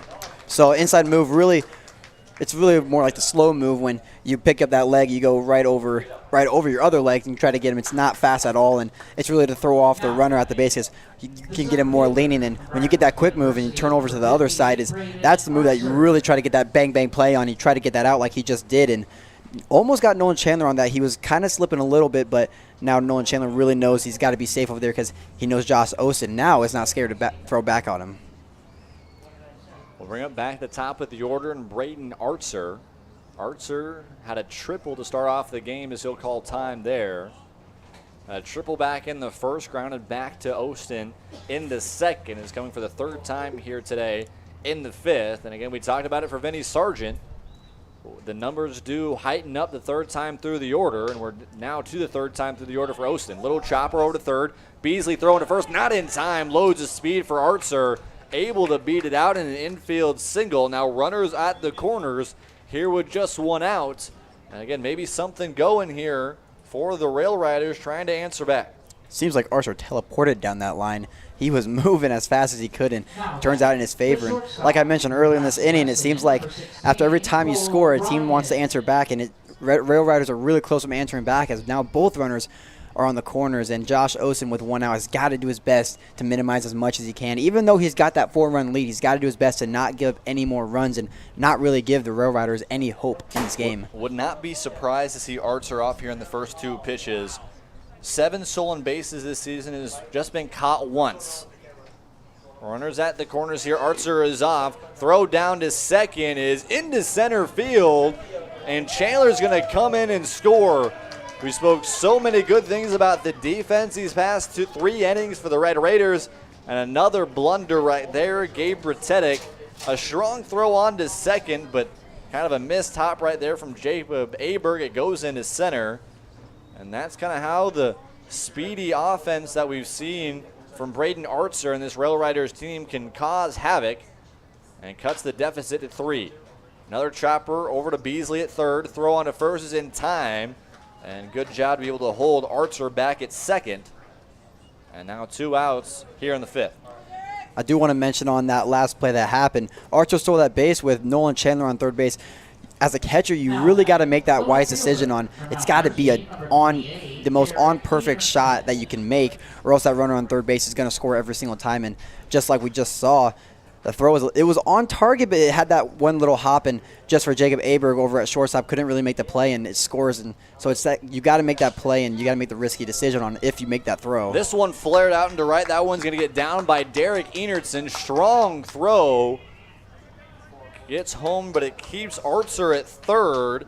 We see Enertson advance to second on the throw.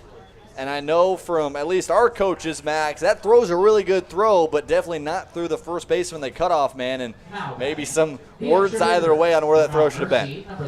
I mean, I think still, in all honesty, it was a great throw because it held Archer, he's one of the most speediest guys on this team. He held him at third base, which is exactly what you need to do, especially with 2 outs here. You can't let them score any more runs here, especially after they just got 1.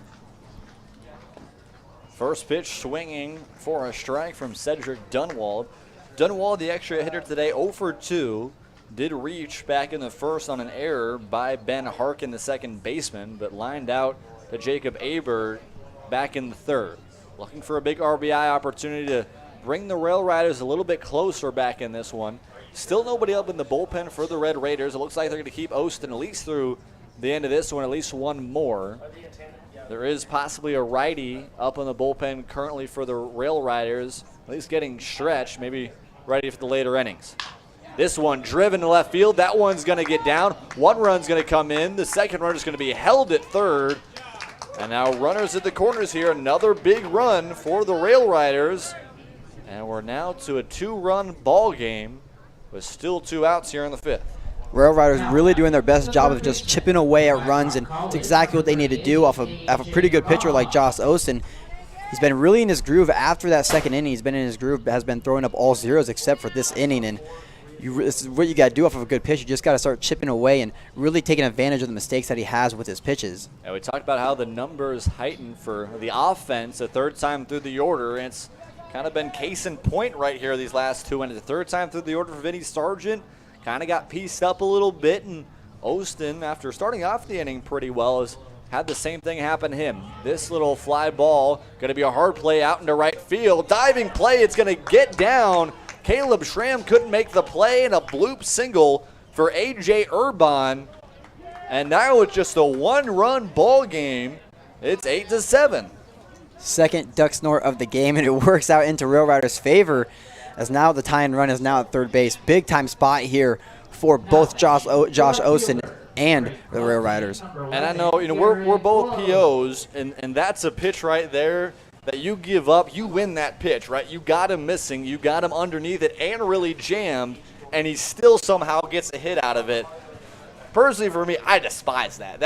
I would rather give up a shot than give up a hit like that, because at least the guy really got to you rather than you won the pitch and it just still didn't work out for you.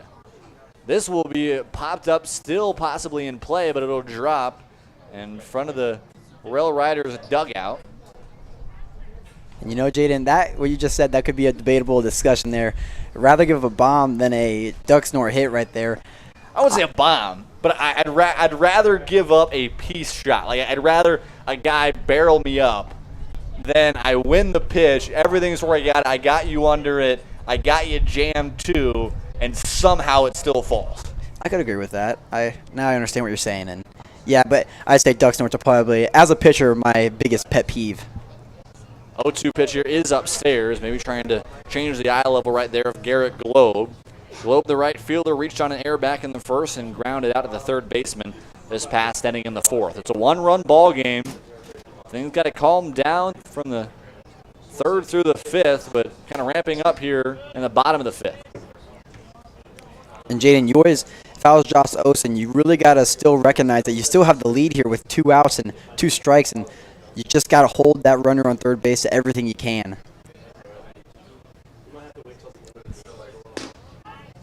2-2 pitch, got him, strike 3.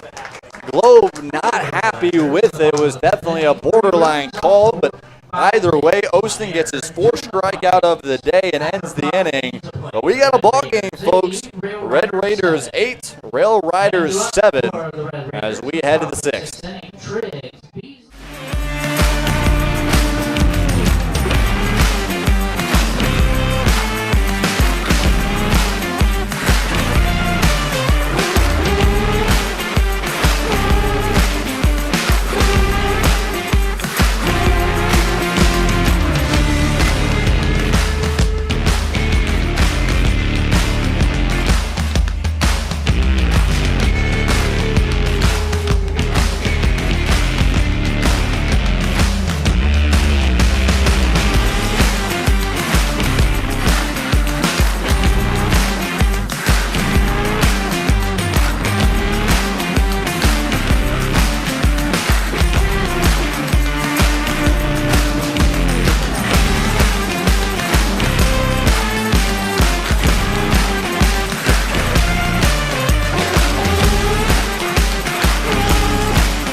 Back here to start off the 6th inning.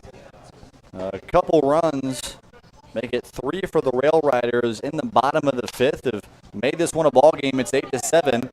Little squibber over to first. Odd throw is just in time to Heidenreich in the first out of the inning. And Heidenreich coming in, a guy that does not have a lot of pitching experience. 2 strikeouts this past inning to get out of it. And then now a little ground out here and maybe another option for Jonathan Francisco out of the bullpen. Beautiful PFP we just saw there from Heidenreich. Had to get over there as quick as he could, and he got the job done for the first out. Both teams so far in that last 5th inning had to show a lot of fight, and they both did. We saw the Rail Riders put a 3 spot on the board to climb the deficit down to 1, but nonetheless, both teams really in a dogfight right now. It's going to be an interesting next 2 innings to see. We definitely have a ball game here in our 5 o'clock game. Of course, 2 games here today for the Rail Riders. They are taking on the Red Raiders now as you're watching here in the Corn Belt League YouTube channel. Our 8 p.m. game will be these Rail Riders going up against the Royal Blue Dogs. Projected starter for the Rail Riders as this one is lofted foul down the right field line. Projected starter for them will be Matthew Kelfkin. Originally, we thought it'd be Austin Shelton, as no Garrett Vosika nor Riley Lang, at least are in line to be able to pitch today. Vosika pitched last night. Riley Lang pitched 2 nights ago up against the Haymakers. Very well could be in the bullpen for the Rail Riders for the rest of this one, as well as next game. Creighton Sylvain, PJ Laux, possibly Nick Mersick as well, even though he did pitch last night as well. Chopper over to short. Going to be a hard play either way, but it looks like it'll be an error on Cole Ryan. And now the top of the order for Ty Beasley. He's able to reach. And 1 on here with 1 out. The catcher from Norman University, number 42, Gabe Pretended.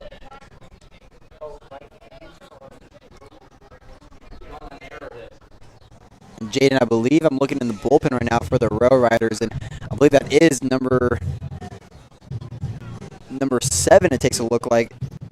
No, I got to get a better look at who. It looks like he will be coming in right now. We just do not know. That's going to be the end of the day for Heidenreich after the error by the shortstop in Cole Ryan. Take a quick break here on the Corn Belt League YouTube channel. Once we come back, we'll meet our new starting pitcher here for the Rail Riders.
New pitcher into the ballgame for the Rail Riders. It'll be the sophomore out of Northeast Community College, Creighton Sylvain. He's a Roncalli High School grad here in Omaha, Nebraska. Originally started his college days at Southeast Community College in 2021.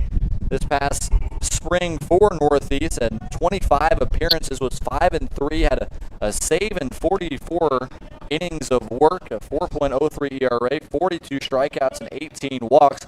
So far this season for the Rail Riders, in 3 innings pitched, has been able to be pretty solid out of the bullpen. As the runner is off on the first pitch, that one into center field, but able to get in front of it was Cole Ryan.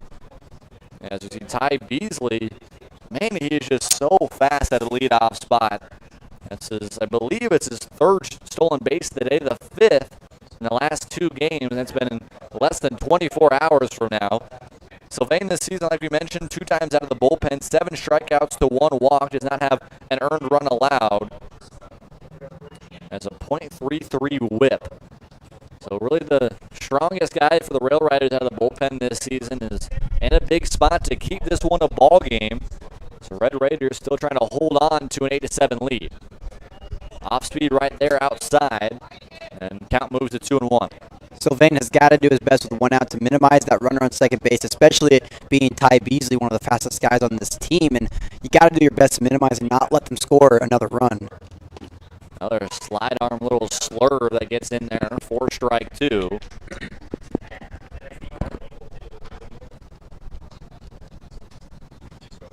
And Sylvain trying to get the second out of the inning here with the runner at second. Little inside move there, trying to keep Beasley back at second.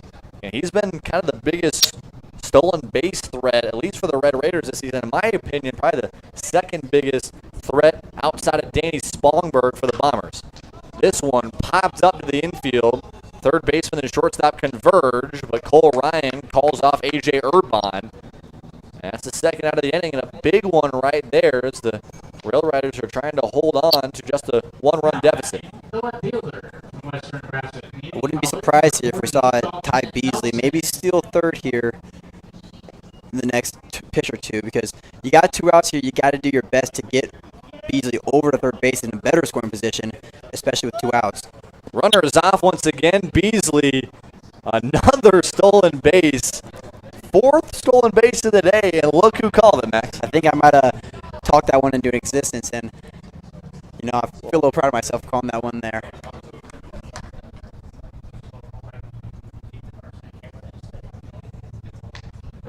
Oh, 1 pitch from Sylvain trying to get him to chase. As Dalton Nelson, the left fielder, is up currently. Does have an RBI, sac fly back in the 1st, and a walk back in the 3rd. Struck out this past inning in the 5th. 1-1 pitch is just low for ball 2.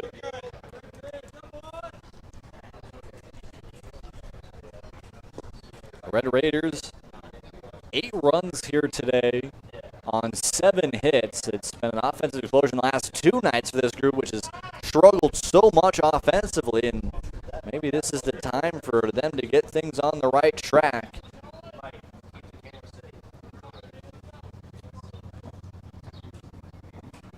Sylvain down 3-1 here. And that one's inside for ball 4, and Dalton Nelson forces his 2nd walk of the day.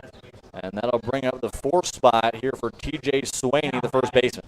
Questionable call there on that last at bat. I thought that slider on the 2-1 count maybe caught the outer half, but I guess not. And now it puts him, Crane Sylvain, in another sticky situation here with 2 outs.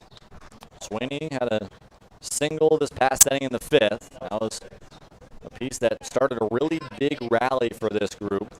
Brought in a run with Swaney, and he's had 2 different RBIs in the last 2 nights. Comes up in some big spots and trying to do so here once again with 2 outs here in the 6th. Another swing and a miss. He has just so much movement with that sidearm action from Sylvain. That's really getting some hitters kind of off balance. It's just he's got to find the zone a little bit more. Sylvain trying to get out of this inning without any damage given up. 0-2. Couldn't get him to chase. And maybe a little bit of a waste pitch right there from Sylvain. 3 straight sliders. The first 2 sliders really in the zone. Great pitches. And like you said, that one last slider, probably a waste pitch, which is not a bad pitch at all. And we'll see what he goes back to. Wouldn't be surprised if we saw that slider once again. Maybe a little more in on him. 1-2 pitch. Fastball just on the outer half for strike 3. And a lot of these pitchers have been painting that outside corner. A big strikeout for Creighton Sylvain. And he holds the Red Raiders just at 8. We head to the bottom of the 6th. The Rail Riders, they've been inching back these last 2 innings, trying to tie this ball game back up.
Buena Vista University, number 40. Back here in the bottom of the 6th, the Rail Riders trying to find some way to tie this ball game back up. A new pitcher in for the Red Raiders is going to be number 48, Tanner Versalino, as that first pitch is outside for a ball. Number 40, Jackson Van Pelt. That's going to be the day for Josh Osteen. 5 innings pitched, 9 hits, 7 runs, 4 of them earned, 1 walk and 4 strikeouts. But other than the first and the 5th, the 2nd through the 4th, really good for him. 9 straight batters retired through that stretch. But again, it's kind of been, again, that first time through the order, the third time through the order, it's been a lot of just kind of leaving balls in the zone. I think that's got to be the emphasis for Osteen later on in this summer. 2-1 pitch, beautiful off speed in there for strike 2, using the count back up at 2s. Jaden, I think we could say the same thing for both pitchers. We could say the same thing for Josh Osteen and Vinny Sargent. For that 3rd and 4th inning, they looked smooth as ever.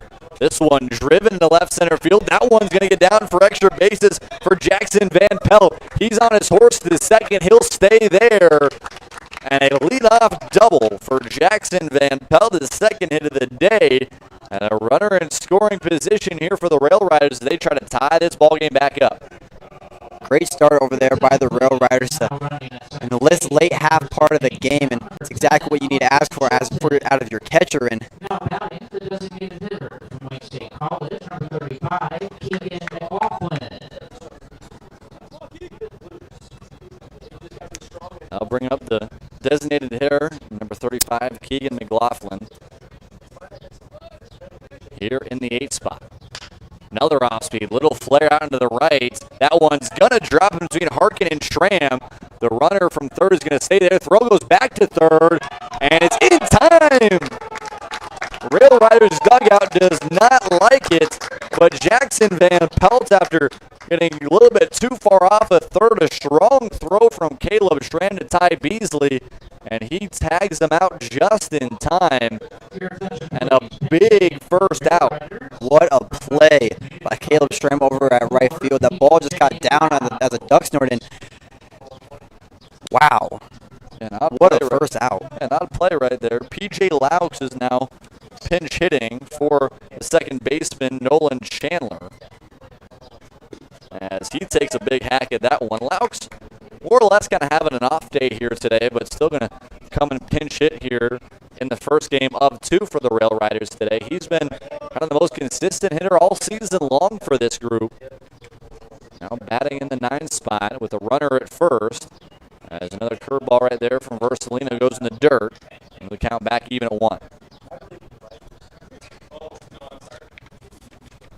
Versalino really doing a great job at minimizing that one run that got on, and keeping the lead here in this later half of the game is exactly what they brought him in here to do, and he's doing his best job at it. Yeah, Versalino this season just has 1 outing, had 1 inning pitched earlier this season. Will give up 1 hit, 1 earned run. The problem for him was 3 walks. Did have 2 strikeouts, so it's kind of all or nothing for Versalino so far. But 2nd outing trying to be a big one to give the Red Raiders possibly their 3rd win of the season, and 2 in back-to-back nights after losing 8 straight following opening day.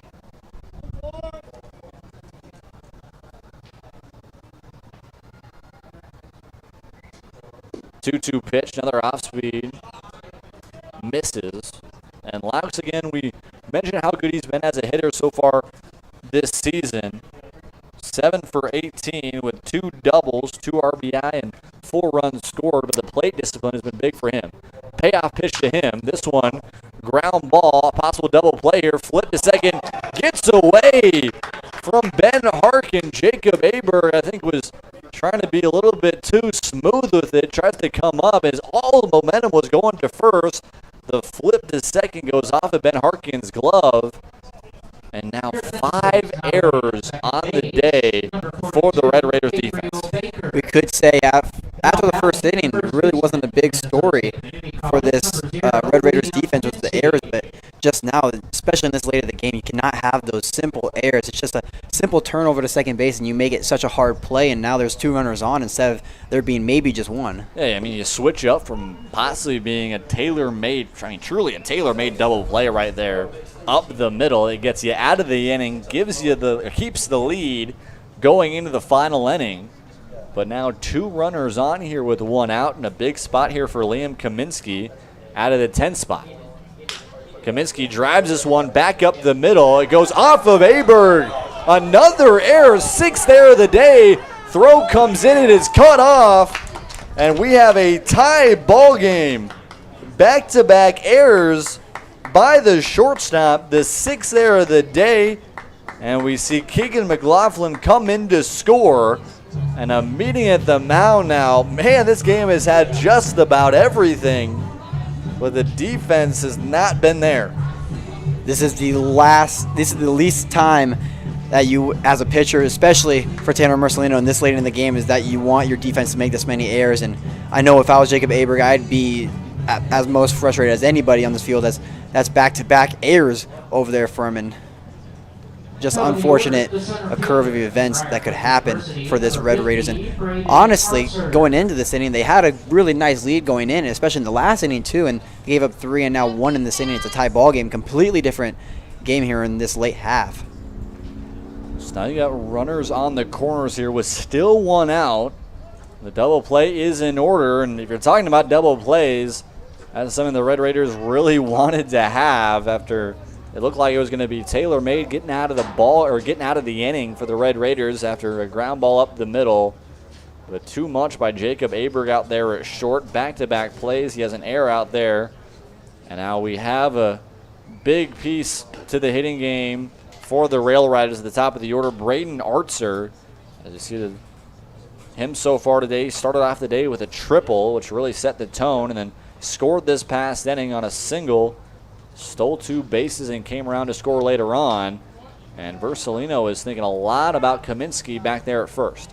You see Kaminsky over there in the right side of your screen. He's hopping over there and really taking a lot of attention over at first base as Mercelino is. And really, for the runner at third base, just taking a lot of attention off of him. Ball gets a little bit away from Bretetic. He keeps it in front of him to keep Kaminsky at first. Kaminsky does have 1 stolen base this season. It's his only attempt. We'll see here if he tries to test the arm of Bretetic to get the double play out of order here with 1 gone. 2-0 pitch from Versalino, once again outside. And now in jeopardy of loading the bases with a walk. Jaden, I wouldn't be surprised, I don't know if I'm going to call it again, but wouldn't be surprised if we saw Kaminsky steal the base here on a 3-0 count, because he steals the base, you throw down to second base. And well, there you go. He does go. Won't be a stolen bases. It's ball 4. 4 straight balls to Braden Artzer. And now bases loaded here with just 1 out. And another meeting at the mound here. We didn't see anybody up in the bullpen for the Red Raiders, but Versalino really struggling here. It's still in a spot to where they can kind of keep it, for them right now. But if you're Versalino right now, you have to get back-to-back outs and somehow get out of the center. Jaden, you mentioned it earlier when you were talking about his first appearance in the season, and only 1 inning of work, and he had those 3 walks, and that was the biggest thing that killed him. And so far, we're seeing it again happen here. He's just not really consistent in the zone in his innings of work, and he's got to be more consistent, especially in this late half of the game, especially tied up with runners on all bases. And we talked about missed chances that this inning has had. Of course, the 2 errors up the middle by the middle infield for the Red Raiders. As you almost had a double play, could have gotten another out. Another missed chance, maybe the start of the inning. That double from Jackson Van Pelton being oddly thrown out at third. That could have been the go-ahead run for the Rail Riders. Maybe a chance here as another off-speed falls in there for strike 1. This to the shortstop.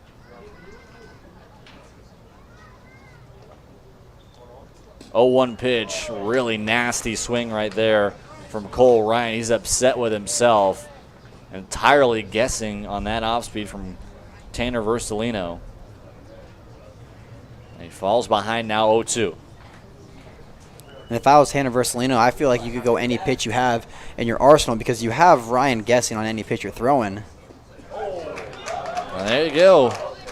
Not happy right there is Cole Ryan, unable to come through in a big spot with 1 out and bases loaded. And I think he really looked foolish all 3 pitches there, that one. Big-time strikeout for Versalino. You got to get this second out, and without any runner scoring, tie ball game going into the last inning of work. You got to do your best to get this out. Derek Enertson drives this one down the left field line, but just barely foul. And a sigh of relief right there for Tanner Versalino. And again, we talked about just one run coming in so far for the Rail Riders. If Versalino could get it out of this inning, I think you can still be happy with his outing so far. They still have a tie ball game. Curveball in there for strike 2. And man, I'm not quite sure what it is. The top of the order just not like the off speed that we've seen either from Ostin or Versalino so far today.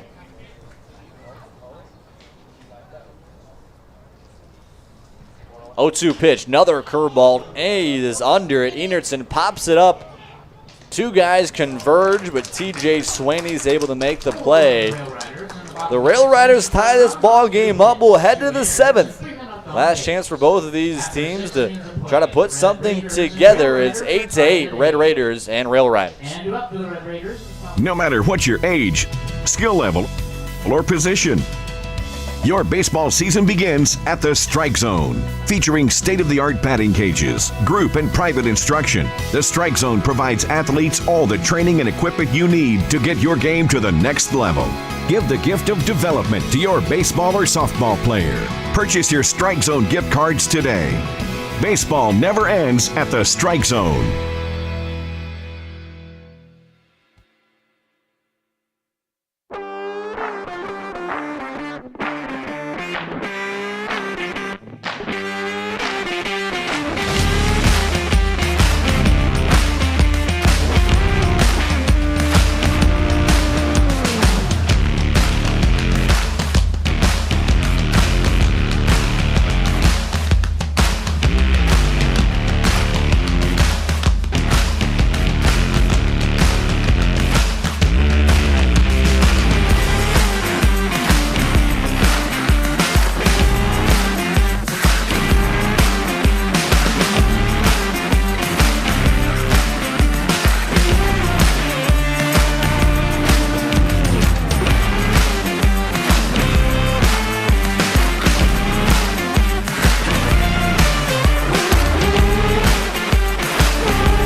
Back here in the top of the 7th, it's been a wild ball game.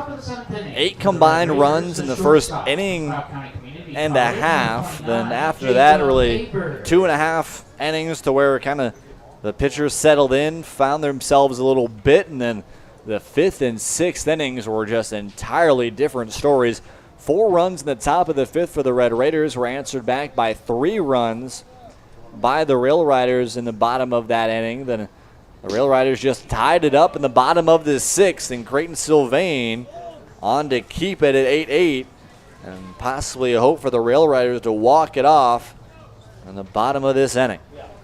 Jaden, you mentioned it last inning, and you mentioned that this game had a little bit of everything. We saw pretty good hitting in the first and then later halves of this game, and then we saw good defense. We also saw bad defense on both sides of the ball. We've also seen pretty good pitching. We saw it mentioned that 3rd and 4th inning from both our starting pitchers today. Really good. They had the rough start, and then going into the middle halves of those innings, really good from them. Jacob Aber grounds this one towards the second baseman. PJ Laux loses it. Strong throw into second. That's going to be a 2-base error for Jacob Aberg.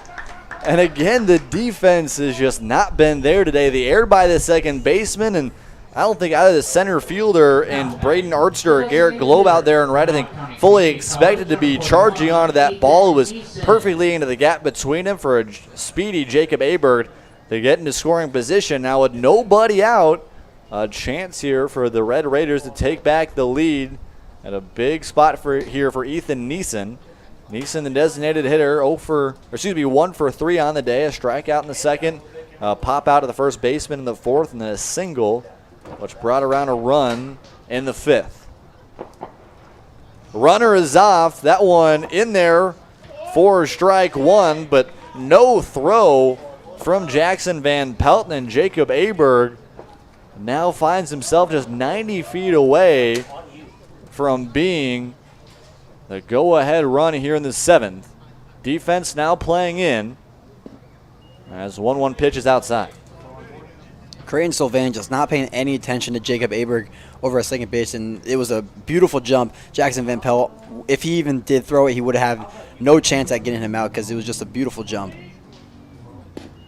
And now we see Sylvain falling behind here. Now 3-1 to Ethan Neeson. Neeson, Ben Harkin, and Caleb Schramm. Those two are the next guys up if we get there. To see if the Red Raiders can continue this one. That one, fastball. Neeson didn't like it. But the home plate umpire, again, has really been, and maybe he's been giving that outer half, maybe a little bit half an inch to an inch off, but he's been very consistent, so that's kind of been the story of the day for him. 3-2 pitch. This one flared out into right field. That one's going to get down foul. And I think either way there was no way that Garrett Globe was going to go in and catch that ball. Would definitely rather allow that one to drop foul than give an easy sac fly to Ethan Neeson. And I will say, Jaden, that our home plate umpire and I really likes those outer half fastballs. He doesn't like the outer half sliders and curveballs. We saw Creighton Sylvain really get robbed of some of those sliders that he threw in the outer half, and I personally thought those were strikes. And oh, there it is, right on cue. It's like the third time today, Max. A slider that was another borderline call in the outer half. Does not go into the zone. It's a full count walk for Ethan Neeson. And still nobody out now with 2 runners on. As the middle of the infield will step back. I think they'll be worth 2 outs for 1 run if they can get a double play up the middle as Cole Ryan as well as PJ Laux. So that'll bring up the second baseman, Ben Harkin. Runner is off, and there goes the double play. An easy stolen base for Ethan Neeson. And again, you mentioned Sylvain has just not really cared too much about the runners working across the base paths.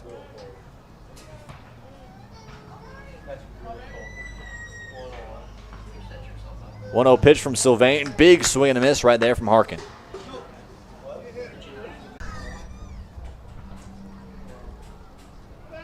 Infield is fully in now.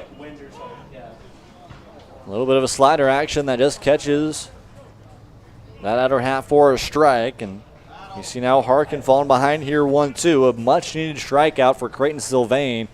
Trying to find a way to get out of this inning and keep this ball game tied. Another kind of slur or curve action. Either way, it's an off speed in the dirt. Maybe a throwaway pitch right there. And even count back up at 2-2.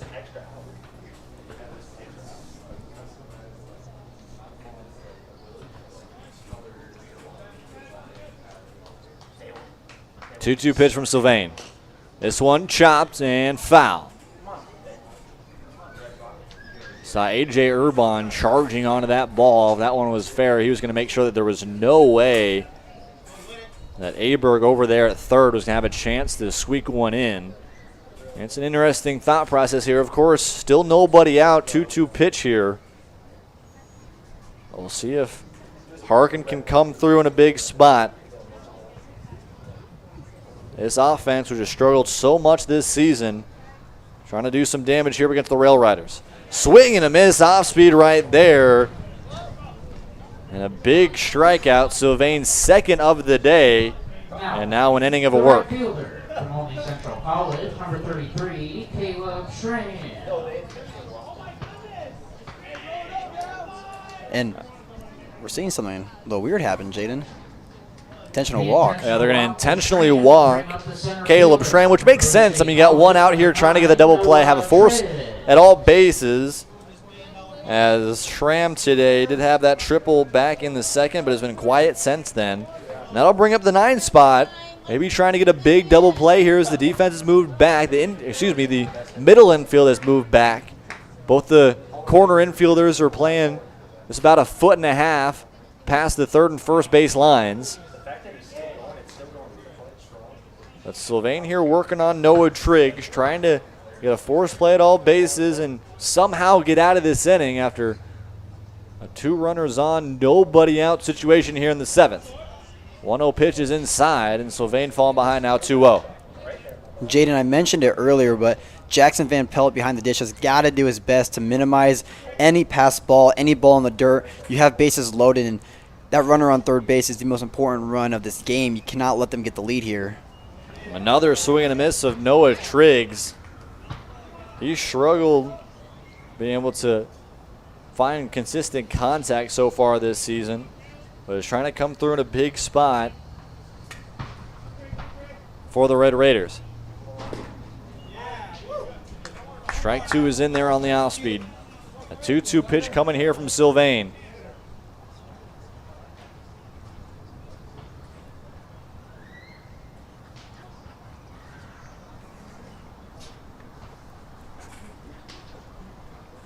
Two-two pitch.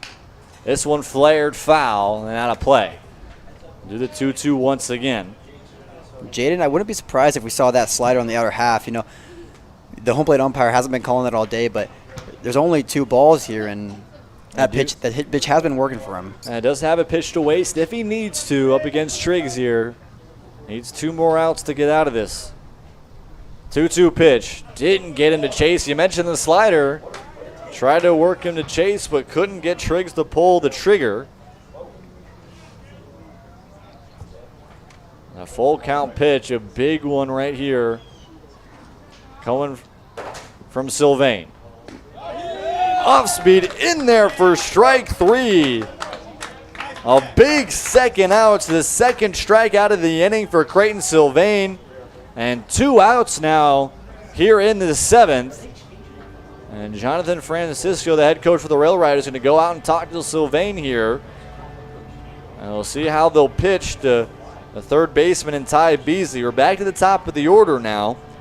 Beasley today 1 for 2, but has reached bases all 4 times he has come to the plate. A walk back in the first, a double in the second.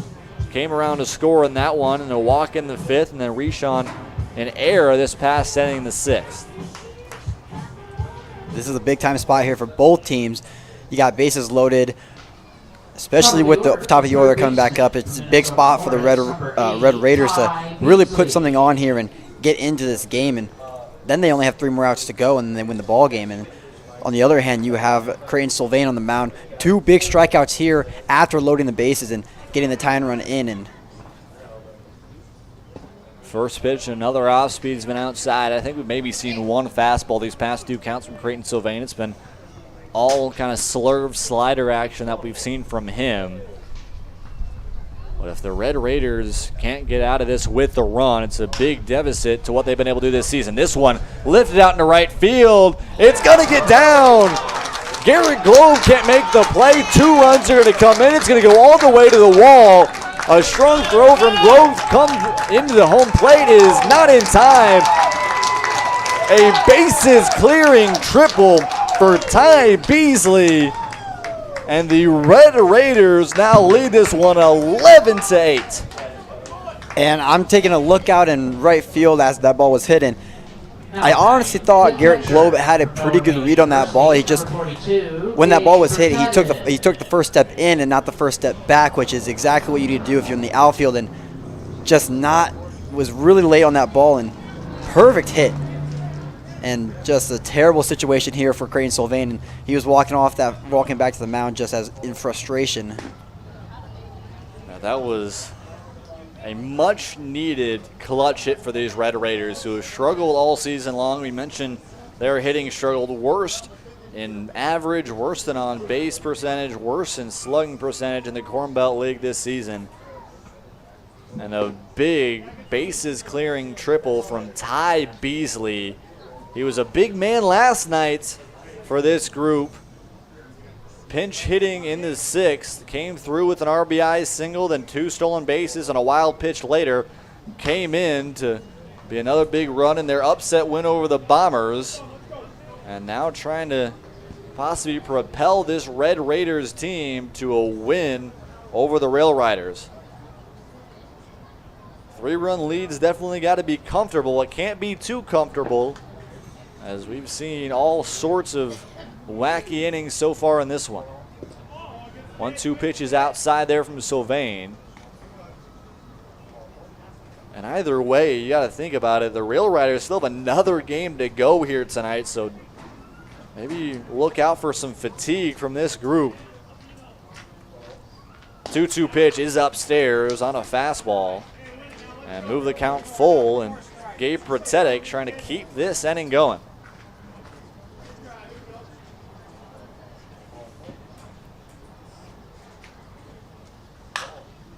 A high pop-up, going to stay at the lip of the infield. And that one's dropped. Oh my goodness, the defense. Wow. That's the 8th error of the day between these two teams. A really high pop-up that Cole Ryan cannot make the play on it. Bounced out of his glove. And the E6 will bring in another run as Ty Beasley comes across home plate. Jaden, I think I have the same exact expression on my face as we saw Creighton Sylvain had after he dropped that play. You think you made a good pitch. I mean, you've already struggled somewhat after that triple from Beasley, and you're feeling a little bit more comfortable, and your defense can't make the play that's needed, and that's going to be the day for Sylvain. We'll take a quick break here on the Corn Belt League YouTube channel. Once we come back, we'll meet the new pitcher here for the Rail Riders. It's been an odd one. 12-8 currently Red Raiders over the Rail Riders.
Back here at JJ Isaacson Field. If you're just joining us, you've missed a pretty interesting game. Like you see on that screen, 20 combined runs on 20 combined hits, 8 errors. The offense has just been on all cylinders so far today. And for a team like the Red Raiders, again, we mentioned so much how much they've struggled this season offensively. The last 2 nights has been an incredibly different story. An upset win over the Bombers just the night ago, and now trying to take down the Rail Riders. It's the most hits for them in a single game this season. And they're trying to possibly add on here. Gabe Protetic reached on an error by the shortstop Cole Ryan, the second error of the day for him. And he's the runner at first. The pitcher now is Gabriel Baker. It's a kind of position player pitching type of day, but still showing some heat right now from Gabriel Baker. Baker out of Texas A&M Texarkana. If you know big hit Whit Rogers, also out of Texas A&M Arcana, as this one is popped incredibly high. And another one drops. That one's going to be a hit. But, man, back-to-back plays to where it's probably gone 200 feet in the air and just no chance for the Rail Riders defense, the left side of the defense, to comfortably get under that one, and it drops. TJ Sweeney. So they'll call that one a hit. It will be a hit as it did not go off of A.J. Urban's glove, but now 2 runners on at first and second. That was Dalton Nelson with the infield pop-up. This one, another high fly ball. Couple guys converging, and another one drops. Gabe Pratetic comes on to score. The run comes in once again. 2 runners score as Dalton Nelson. And this inning continues. And, man, the defense, woof. I don't even know what's going on anymore, Jaden, if I'm going to be completely honest with you. That is back to back to back. Like, you can say that big league pop-up over there at third base that was counted as a hit. You could count that as a hit if you count want. that one as a hit, too. I mean, these have all been plays that probably should have been made. You just got to understand that those plays are ones that you have to make, especially if you want to have a chance at winning the game. Yeah, it's 14-8 now. Red Raiders with 2 outs as the Rail Riders still just trying to get out of this inning. 9 guys, now 10, have come up to the plate for the Red Raiders in this inning. Started off with an error by the second baseman in P.J. Laux. A walk, a strikeout, an intentional walk, another strikeout from Creighton Sylvain. Then a bases clearing triple, blew it open from Ty Beasley. Down the right field line. It was a really tough play for Garrett Globe out there in right. The sun was coming in on him. It tracked just over his head. Then 3 errors, well, 3 mistakes, not all were errors, on pop-ups to either the infield or shallow outfield. And this inning just keeps on rolling. We mentioned there's been about everything in this ball game. Not defense, though. And I was about to mention that exact same thing. I think we were thinking of the exact same thing. And, you know, there was some defense earlier in this game. We saw on both sides of the ball, but I think we can say that the biggest story of this last inning was not the defense. That will end it off here in the top of the 7th as Jacob Aber strikes out swinging. Last chance for the Rail Riders in the bottom of the 7th. They'll have Cedric Dunwald, A.J. Urban, and Garrett Globe. They need 6 to keep this one going. We'll take a quick break here on the Corn Belt League YouTube channel. Be right back with the bottom of the 7th.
Six runs in the top of the 7th have given the Red Raiders a lead. It was an interesting one. 10 guys came up to the plate, the entirety of the order plus 1. There was really just one true hit, was that bases clearing triple by Ty Beasley down the right field line. That one was shot by him. What a last 2 days he's had, as this one's lifted out into left. And able to make the first out of the inning is Dalton Nelson. And Tanner Versalino working quickly, trying to end this ballgame.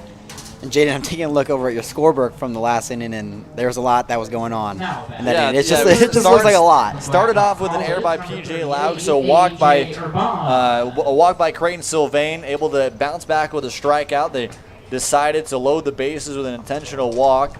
Then a second strikeout for Sylvain. You thought, okay, maybe try to get out of this inning with at most 1 run allowed and maybe keep an opportunity for the Rail Riders to walk it off here in the bottom of the 7th. But that triple, then a pop up to Cole Ryan, which should have been made.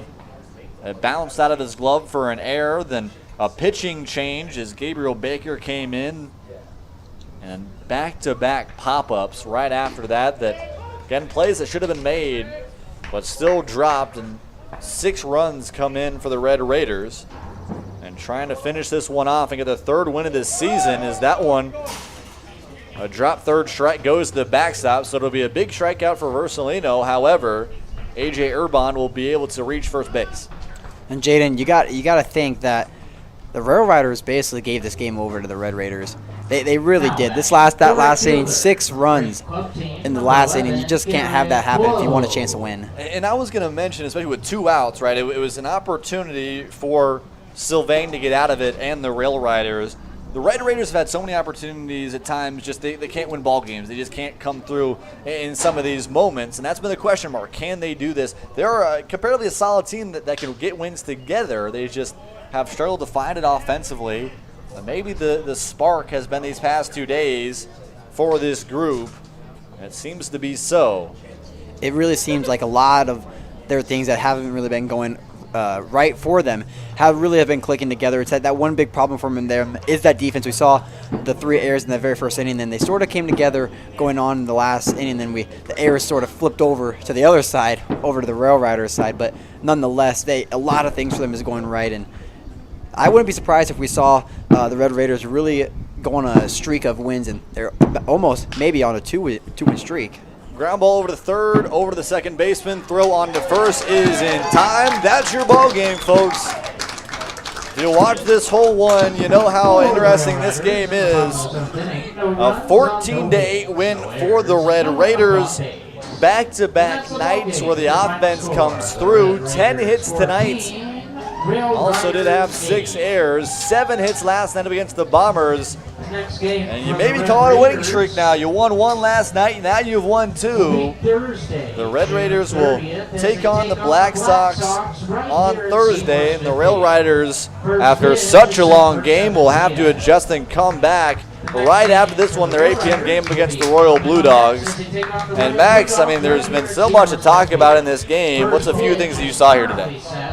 I mean, what didn't we see, Jaden? That's the biggest thing. We saw very first inning, we saw both teams go on the board.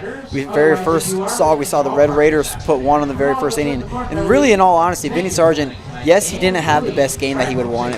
He had 5 walks in his 4 1/3 inning of work, but he really didn't pitch that bad. He just had that first and second inning and just not really as dominant as we know he can be. And then you go to the very bottom of the first, you have Josh Osen, who also didn't pitch bad at all. After he gave up 4, and then he had 3 scoreless after that. But nonetheless, we saw a lot of things in this game, and the Red Raiders really, their bats showed up today. Both bats really showed up today. We had 10 hits on both sides of on both teams, and I think the biggest story today is the defense. You can't really ignore that at all. Both sides of the ball. You had the Red Raiders 6 errors on the board. Yes, they won the game, but they had 6 errors today in the game. You have the Rail Riders with 3 in those last inning, and those are the most costly ones. And so I think really the defense really cost them the game today. The defense was definitely a costly one for both of these teams, but the hitting was there for the Red Raiders. We'll take a quick break here on the Corn Belt League YouTube channel. Once we come back, we'll talk with our Kelly Supply Company player of the game from Minnesota's Morris, Ty Beasley.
back here to wrap things up for our first game of 2 here on Tuesday Night Baseball. A 14-8 victory for the Red Raiders over the Rail Riders. You see it there. The offense was entirely there for a team that has struggled so much this season. I'm here with our Kelly Supply Company player of the game, Ty Beasley. As you see on your screen there, 3 for 4 today, an RBI double, an 3 RBI triple in the 6th, 2 walks, and 4 stolen bases. I mean, an incredible day for you. What were you seeing up there at the plate? It's all about the work you put in. You know, we get a lot of the guys from the Red Raiders. We go hit all the time. It's just repetition thing you got to get used to.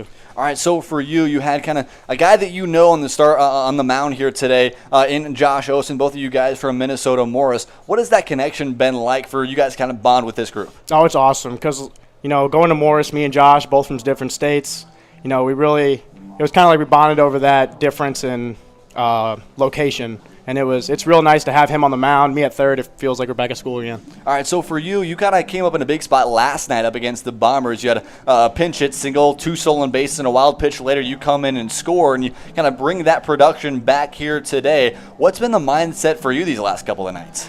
I mean, it's all about I just want to be aggressive. You know, I want to get my pitch, get it early, hit it. And then when I'm on the base pass, just it's a thing coaches tell us all the time is create mayhem on the base pass.